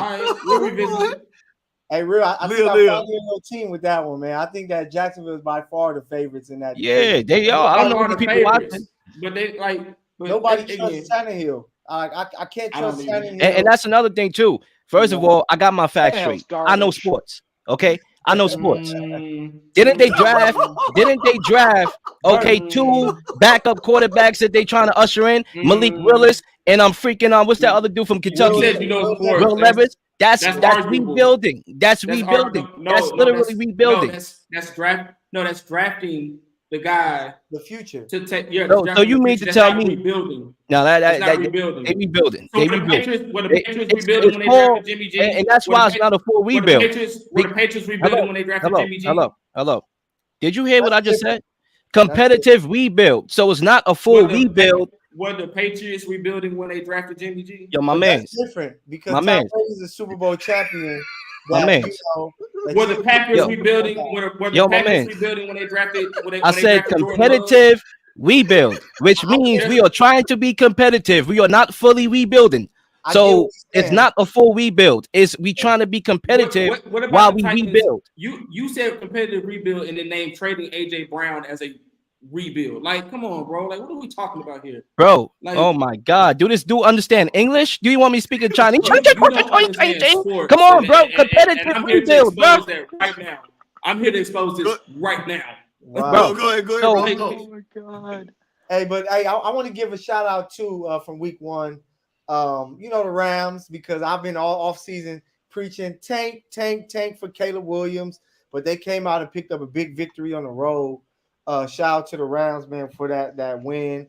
Puka played amazing. No Cooper Kupp. I don't know if he's ever going to be the same, but they were able to pick up a nice win. But I got to shout out the Cleveland Browns, man, because if Deshaun Watson can somehow tap into that last year with the Houston Texans, or not the last year, but when they, were up big on the Chiefs, and they collapsed. If he could turn into that guy and play with that defense that they have over there led by Myles Garrett and, Denzel Ward and those guys, the Browns can be a problem, but it's going to come down to if he can figure it out and get back to that, because there's going to be some games where he's going to have to put up more points, than he did this past week, because his defense won't stop a quarterback to 86 yards. But the Browns can be a problem if they can figure something out with Deshaun Watson. Yeah, I agree with that. So, I think the Browns are real quickly. I think they're the team to beat actually right now when you think about it, because even though the Bengals won this division last year, we saw what they did to the Bengals, by the way, 24-3 or something like They that. always beat the Bengals. Yeah, they always beat the Bengals. They always beat Joe Burrow, and I get that. But you also have to look at it from this perspective, though. Like the Bengals, I feel they are in a position where they're trying to start slow, like how they did last year, right? And I understand last year they was like 0-2, then they picked it up. But there was a lot of things that happened around this division. Like Lamar Jackson got hurt. Deshaun Watson, they were changing 2 quarterbacks in a year where they was ushering in this new quarterback, Deshaun Watson, taking the offense from Jacoby. That was going on. You had the Steelers that decided all of a sudden to start Kenny Pickett when they rolled out Mitch Trubisky and was losing games. So all of those things kind of like open up for like the Bengals to go on this run and cover some ground. They can't do that this year. The Browns are a very good team. They are very underrated on paper. And I don't even think they play their best ball. And a lot of people is like, are we going to get this Houston Deshaun Watson back? They don't need that Deshaun Watson, though. They just need a competent Deshaun Watson. Like that Deshaun Watson didn't have a top offensive line. That Deshaun Watson didn't have a 1,000-yard rusher. Only Carlos Hyde did it one year, right? He has those things here. He has Nick Chubb. So they just need him to be competent and get more out of that passing game. And I think they should be able to win. The Steelers are dropping like flies. Deontay Johnson is going to be out for a couple of weeks. Cameron Hayward going to be out for a couple of weeks. Lamar Jackson, I still don't know how to feel about Todd Monken's offense over there and that, dynamic with him and Lamar. So they should literally be right there and should be the team to beat, to me. Hey, so before we get to with that being said, we're gonna go ahead and knock out these quick topics. It's getting on the second hour. Yeah, I'm about to get up out of here. My fault. I just wanted to say, you know who started slow and didn't need all them excuses to win a division? Patrick Mahomes. We about to start on this that's like a worthless point to bring up. But your boy's about to get up out of here. Ryan Jones, you always, my number. Call me when you need a friend, my brother. Y'all be good, and I'm looking forward to we got to tussle again in like 5 weeks when we talk more about. Hey Ryan, hey, if you now Dev, y'all welcome on my show. It's not 1999 anymore. He said what? To go up, I advise against it. Listen, man, if y'all want that smoke, if y'all not scared of prime time, then y'all know where to find me. Okay, I'm him. I'm Must See TV. Peace out. That was fun. That was fun. Oh man, I was having fun. I had like my food like right here. That's why I was like dipping out so much. I was like, "This is I told y'all gonna find out what they call me the best in the nation." Awesome. So that being said, we're gonna knock out these quick 3 topics real quick. We ain't gonna be too long on them. So, sponsored by Central Collections. This show is again sponsored by Central Collections by Monica Riggs. All right, Colorado's new state of mind. Michael, I'm gonna let you go first, man. Tell me what you feel, how you feel about Colorado, Dion, Primetime, Shador, Travis Hunter, all those boys. And I know you're a guy who covers USC, so we got a good matchup coming up soon. But give me your raw thoughts on this Colorado state of mind. Oh yeah, they're doing what they're supposed to do. They picked up 2 big victories. Prime got some players over there. Like his son is going to be, a top quarterback. So they were supposed to beat. I don't get why everybody was so shocked when they beat TCU. TCU wasn't bringing back all of their squad. Max Duggan wasn't that quarterback. And it was a game that they were able to, scrape out and pick up that victory. And Nebraska is trash. Like Nebraska, I don't know what they need to do to get back to being great. Cough, they cough, so volleyball trash. school, cough, cough. Yeah, but I think with Colorado, we won't really see who they are until they match up at Oregon. So they play Colorado State this week. It's a rivalry game at home, but they're going to smack them up. I expect them to. But at Oregon is when we're really going to see what they're truly about. Because, their defense, in that TCU game showed that they can be attacked. Can our guy Hunter can he do that for the entire season? Like, you're asking that man to do a lot, but it's that period of at Oregon, and then they're going to be playing at home versus SC. Like, they can easily lose both of those games, and everybody's going to be talking about them as just, you know, a middle of the pack when it comes to the Pac-12. So, you know, we're going to learn more about them, but I don't think that through these first few weeks you should be like, oh, they have a chance to compete for a championship. It's just because it's prime time. Prime time brings excitement. Whatever he does, it's like we seen him with the Jerry curl that looked wet, that was actually dry. We get excited about him, but you know, we got to wait until they play somebody, and that won't be until they play against Oregon. So my thing is, before I go to that, if they beat Oregon and USC, will they be in that top 4 playoff game?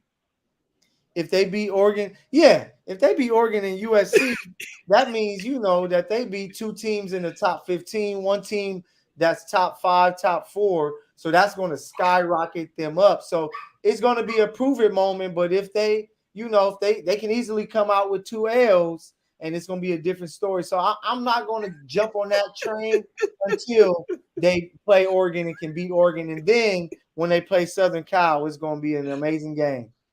All right, so Derek, I'm gonna let you go ahead and tell me about this. How you feel about this Colorado team? I'm pretty sure you watch the college football.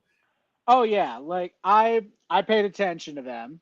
Like I'll openly admit, at first I wasn't sure, in large part because Deion Sanders is moving up from Jackson State to Colorado. That's a leap. Like that's a leap from like the freaking moon, essentially. But I'll admit, what Deion Sanders did best was he lit a fire under a program that really needed it. Colorado only won a single game last year. Mm-hmm. So obviously everyone's going to have problems when he brings his own guys and says, hey, you guys either get the program or find somewhere else to go. It's like, frankly, when you're a 1-win team, you can be talked to any way you want because you won 1 game. What's going on there was not working. And I think even those players who were there last year, they'll admit to it. They know they weren't good enough. So what Deion did and what Colorado was right in this hiring was he's changed the culture damn near overnight. Mm-hmm. Like, it's been night and day between last year and this year for that program. And sure, TCU in a state of flux. Max Duggan's gone. Top receivers are gone. Top running backs are gone. A lot of defenders are gone too. Okay, fine. Nebraska, they're in year 1 of Matt Rule, and we know from Temple, from Baylor, year 1 Matt Rule does not change everything. Like, the program's still going to be the same. Get back to that in about 2 to 3 years, and let's see what happens there. But as far as Colorado goes, Shedeur Sanders obviously playing out of his mind, definitely worthy of Heisman contention at this point. Mm-hmm. Travis Hunter, like Michael said, like, I want to see how he does with the whole playing 2 positions bit the whole season. Obviously, playing in the middle of Texas in the August heat, that's not good by any stretch. He held on, so that's good. But I want to, like he said, I want to see that the whole season, because if he does, we have the very unique opportunity of seeing football's version of Shohei Ohtani. Yep. Where you can go both receiver and cornerback. And I bet the NFL will make money hand over fist if that happens. And what I also want to bring up as far as Colorado goes, and someone's pitched this to me, and I really like this idea the more I thought about it, is what if Shedeur Sanders decides to stick around until 2025? Because 2024's draft, you got Caleb Williams, you got Drake May, you got Quinn Ewers, you got a whole bunch of quarterbacks in the day 1 to day 2 range. Obviously, there's a lot of attention that's going to be at the quarterback position. But all of a sudden, if you're Shedeur Sanders, 2025 does not have a lot of elite quarterbacks attached to it. See, Travis Hunter can't come out to 25, right?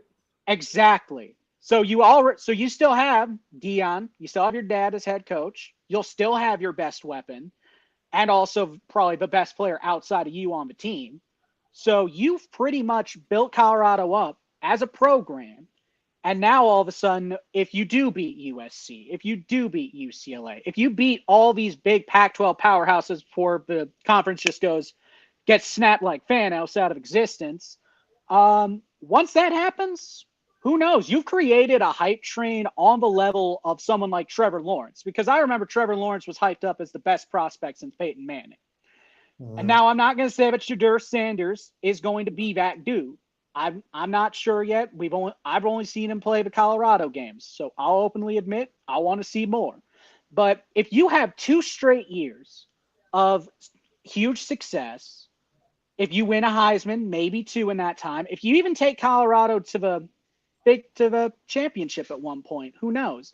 You open the door for a ton of possibilities. You'll be the #1 pick with a bullet in 2025, and you'll have a big 4 of him, Klubnik from Clemson, Hunter, and Harold Perkins out of LSU. That's a pretty good big 4, if you ask me. So I think if Colorado does extremely well this year, if he does beat Caleb Williams, if he does beat Dante Moore out of UCLA, who's my guy, if he beats Bo Nix in Oregon, all of a sudden you've opened the door for a lot more. He has to go. I'm trying to word this properly because I want to see this. If that happens, genuinely do. Yeah, if that happens, he has to go. Like if he lights it up that much where they go undefeated, like you gotta, because you know how it is. Next year they're just gonna break down all your tape to where you go from being a top 5 pick to to where you're in the 10, 15 where you're losing money.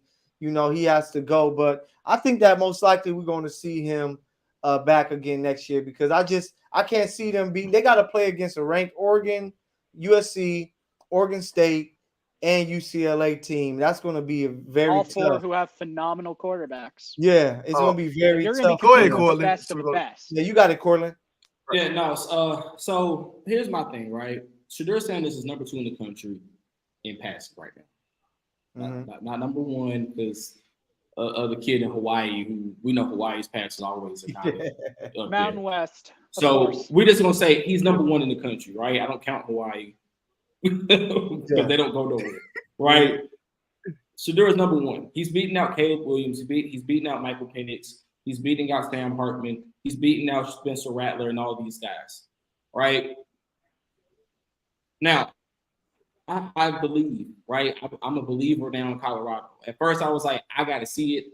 1-win team. He brought his bags, and they was Louis, but these was FCS bags, right? Like you brought these kids, right? A bunch of guys from the transfer portal, and then you're expecting for this Colorado team to compete. Well, they supposed to upset at TCU, then they beat Nebraska, which I saw that happen because Nebraska's offense is god awful.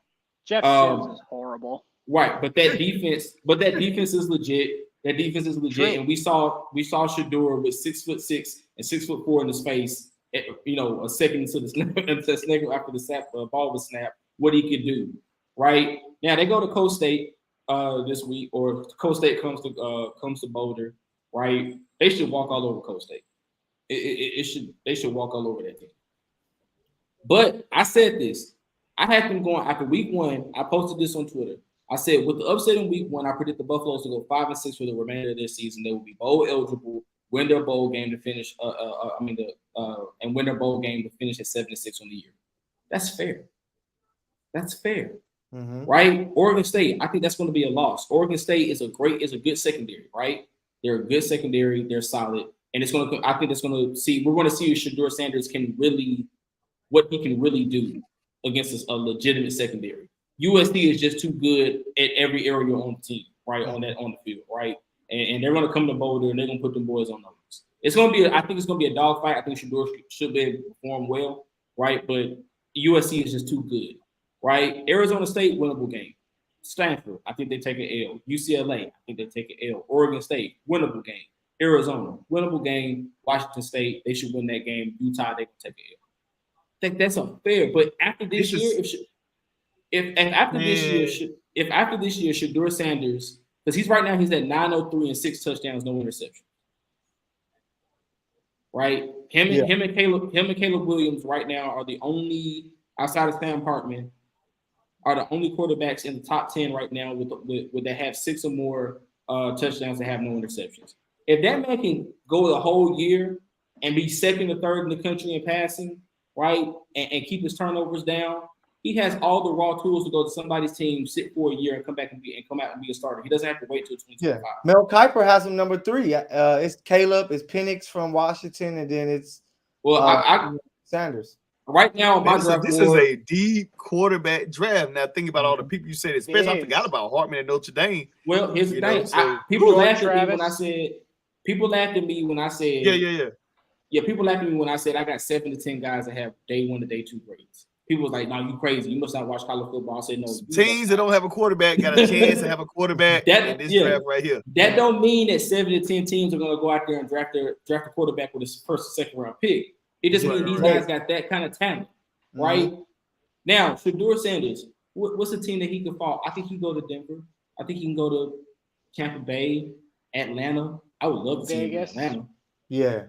Right? Minnesota. Right? You put him on one of those teams, you let him sit for a year, learn the system. You know he's a quick learner. TB12 was mentoring him in the offseason. You see the mentoring paying off, right? You get that dude, and then 2025, you trot him out there as your starter, bro. You got a ready to go hot other quarterback that can go win you games in the NFL. Like, you got that. So, man, I think Colorado's going to be good. I think what Prime is doing is amazing. And then here's the thing. You gave the wrong man the transfer portal. You gave the wrong man college football free agency. Yeah. You gave the wrong dude college football free agency. Yeah. Because you think that kid from TCU was looking like when he got up and you see Prime with his hands on his shoulder talking to him, he out there checking on him on the ground. You think he looking at TCU sideline like, I'm going to be here next year? Hell no. Yeah. Think about trying to lure people away. He's trying to dangle the carrot in front of him like, come on, Somebody posted a meme on Twitter, or I should say X, and said, "This is the last dude I want to talk to my players on the sideline." Man, facts. Because I've seen that too. I saw that. If you're a parent and prime time come to your house, you like, oh, this where you going? That's right. That's the ability of his brand and his marketing. But I'm gonna make this real quick because the last 2 topics are gonna make it quick because we ran out of time. For me, man, like I'm looking at these skill positions. This gonna be a really good team. This gonna be must-see TV. They're gonna be on TV just about every. They got so much going for them in Colorado. You have a brand of primetime Dion. Then you have star power in skill positions. They even have the cockiness, the humbleness. When you hear these guys interview, most coaches have PRs that tell you how to handle interviews. Like they'll, the typical athlete be like, oh, that's a good team. We're just gonna prepare, blah, blah, blah. We're just doing our films, study on them. Dion's terms of, we some dogs. We ain't worried about them. We taking this personal. We going after. We respect the coach, but they ain't seen nobody like us. Like most teams don't, and athletes don't do that. I'm gonna take it even further, and I'm gonna ask you guys a real quick question because again, the time is super, super short. Could this be like it may be high or below? I'm gonna give it to you. Do you think they're gonna be better, same, or below? The culture of Colorado. Could it be like the back in the days, the Miami U? Yes. I think they can be better than that. What you think, Michael? I don't think he's gonna stay that long. Like, he got his 2 sons there now. I think once a better situation come forward, I think he might be like, oh, okay, I'm gonna make this move. I think Colorado was a perfect proving ground for him to show that he can coach in, a big place, but I don't think he's gonna stay there long enough for that to happen. How about you, Derek? So time to throw something out into the ether here for a little bit. As LeVar Ball says, I'm gonna speak it into existence. There is a certain coach in Tuscaloosa. He's starting to get a little older, might be thinking about retiring, going to the booth for a little bit. Deion Sanders is going to have a few years under his belt at that time. And if he wants that big stage, what better stage to do it on? I'm just throwing it out there. I would hate to see that. You got to consider it. You know that Alabama is going to throw a ton of money. If Nick Saban retires, tell me that they are not going to back up at least a few Brinks trucks at Deion Sanders' backyard.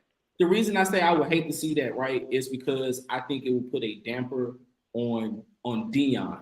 Because then like what he's doing in Colorado is he has a chance with a team that ain't won nothing. To build that program up, and he becomes the Nick Saban in Colorado, right? Like he can become that guy in Colorado. He can become that that big face. I get what you're I saying. think if he goes to Alabama, it becomes then the brand over the coach. Yeah. You get what I'm saying? Oh, And, yeah. I get what you're saying. I like what you said. Yeah, Go ahead. yeah, I can understand it. I also know that he left He was supposed to be that guy in Jackson State, and the minute Colorado Yeah. offered him like the Brinks truck, he Yep. split town. And So before we Right. I'm not saying I like it, but I'm Yeah. saying I'd understand why. and before we switch gears, just know Colorado is not Miami. You know, the whole everything that comes around Miami is the reason why that was so great. So that's why they will not be Miami. But you got it, Ryan. All right, so real quick, just a quick second. Has NIL affected recruiting? All y'all can answer maybe 30 seconds. And teams like Clemson, I'm seeing them kind of like fail. That's why I hit it, because like I seen the coach at Clemson really go at it. So Derek, how you feel about it? Clemson's lucky they got Klubnik when they did, because the NIL is pretty much turned to like the transfer portal, recruiting. It's college free agency at this point, which can be good for these kids. They at least know the concept of free agency. They know what the best deal is for them. I'm all one for that. Give them that power. But at the same time, you're going to see these big name programs take all the big guys. You're going to see Alabama get a bunch of guys. You're going to see Georgia get a bunch of guys. And then you're going to see these middle of a road programs that have managed to find success, like Utah, like your Oklahoma States, your Texas A&Ms, Texas Techs. You're going to see them take steps back because they just don't have the money anymore to throw at these guys. All right, how you feel about Corbin? I'm throwing this out here, man. So I think you're going to see a shift because it has messed up recruiting. When I was going on recruiting trips, it wasn't like that, right? It was, you go to UNC, you see the Hall of Goats, right? You see Lawrence Taylor, you see Julius Peppers, you see Jordan, you see Vince Carter, you see all this, and it was wear this uniform because they wore this uniform, right? You go to UT, right? You see the national championship trophy. You see Peyton Manning, T. Martin, all these guys wear this uniform because they wore this uniform. And now it's, hey, come here because you can get a Bojangles deal. Yep. $1 million, right? Come here because you can get a Lamborghini, a Austin, right? Deal, right? Bijan Robinson, right? $2.5 million over 4 years, right? Like it come here because you can do that. Texas, the teams that are going to run this, like the next wave of actually the new generation, Texas, Oklahoma, USC, UCLA. I'm gonna throw Bama in there just because of the brand, right? UNC, Oregon, Florida State might have a chance to come back. Florida State, Georgia, Florida, probably. Georgia. Those are gonna be your top 10 teams. And the reason I say that, and the reason I throw UNC in there is because it's Jordan brand, right? It's the Jordan brand of school. He went to school there, so they're gonna have money. Them oligarchs, that oil money that Texas and Oklahoma can throw at you, I guarantee you for the next, I would say 10 to 15 years, as long as NIL and the college free agency thing is a thing, and wherever Deion land, of course, if he's the outlier in this, those are going to be the schools that you have to worry about because those will be the schools your top guy, your top quarterback, your top receiver, your top linebacker, running edge rusher. They're going to say, hey, I can go and get oil money with a booster that's going to boost me up, right? Who owns this company? He's gonna help my mom. He's gonna help me help my mom and my cousins and my family and all of them before I even make NFL money. Yeah, I'm a millionaire. And that's already part of the packages when you talk to different. I talk to different high school prospects that are 4 or 5 star, and it's already a part of the selling point. So NIL has changed everything. I remember talking at Media Day, Pac-12. To Herman Edwards, who got himself in some trouble because of this stuff. But the NIL is like free agency and it's changed everything. So I believe it has. What you got next for? Got 1 minute left. How do you guys make it real quick? 1 minute. Demise of the Pac-12 is on the way. How do you guys feel? Quick second. Just to take this first, just to be around the Pac-12. It just came down to money and TV money, and the Pac-12 commissioner didn't want to make the right move, so everybody else said, all right, we are out of here because we want to get the bag, and SC and UCLA went and got it, and now the other teams follow suit. So into the Pac-12. Go ahead, Derek. They weren't going to wait forever. Like Michael said, you had all the chances in the world to get a TV deal, and you blew it. So I'm sorry for your loss. I'm sorry that the West Coast may not have Power 5 division anymore. But let's be honest, you kind of brought that one on yourselves. I can only hope Washington State and Oregon State enjoy their time in the Mountain West, because let's be honest, that's probably where they're going. All right, Corlin, make quick. Raw thoughts. Yeah, like man, raw thoughts, man. I said this a couple months ago, and I'm gonna stick to it. And everybody thought I was crazy for saying this. Get ready for them to undo all this SEC, ACC, Pac-12, Big 12, Big 10. It's going to go to 4 super conferences, right, with the East and the West division. It's because the ACC now gets Cal, I think Cal and Stanford, right, or Sanford and some other school. How do you think that's going to work with logistics? How do you think these two East Coast school and West Coast school going to play each other and the travel and all this stuff?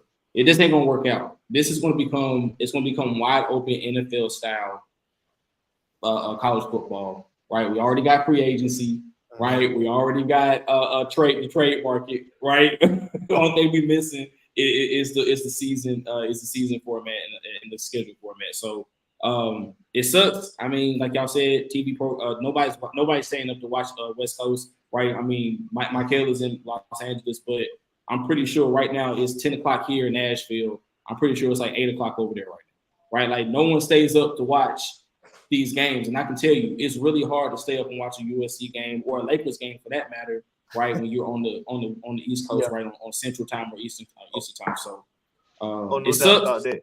It sucks, but you know what I mean? We'll see how this works next year and then where it goes from there. Well. We had a great 2 hours show tonight. And with that being said, I'm gonna end the show. And you guys, I appreciate you guys. And with that being said, Raw Mind, Raw Thoughts is out. High school that Aaron Rodgers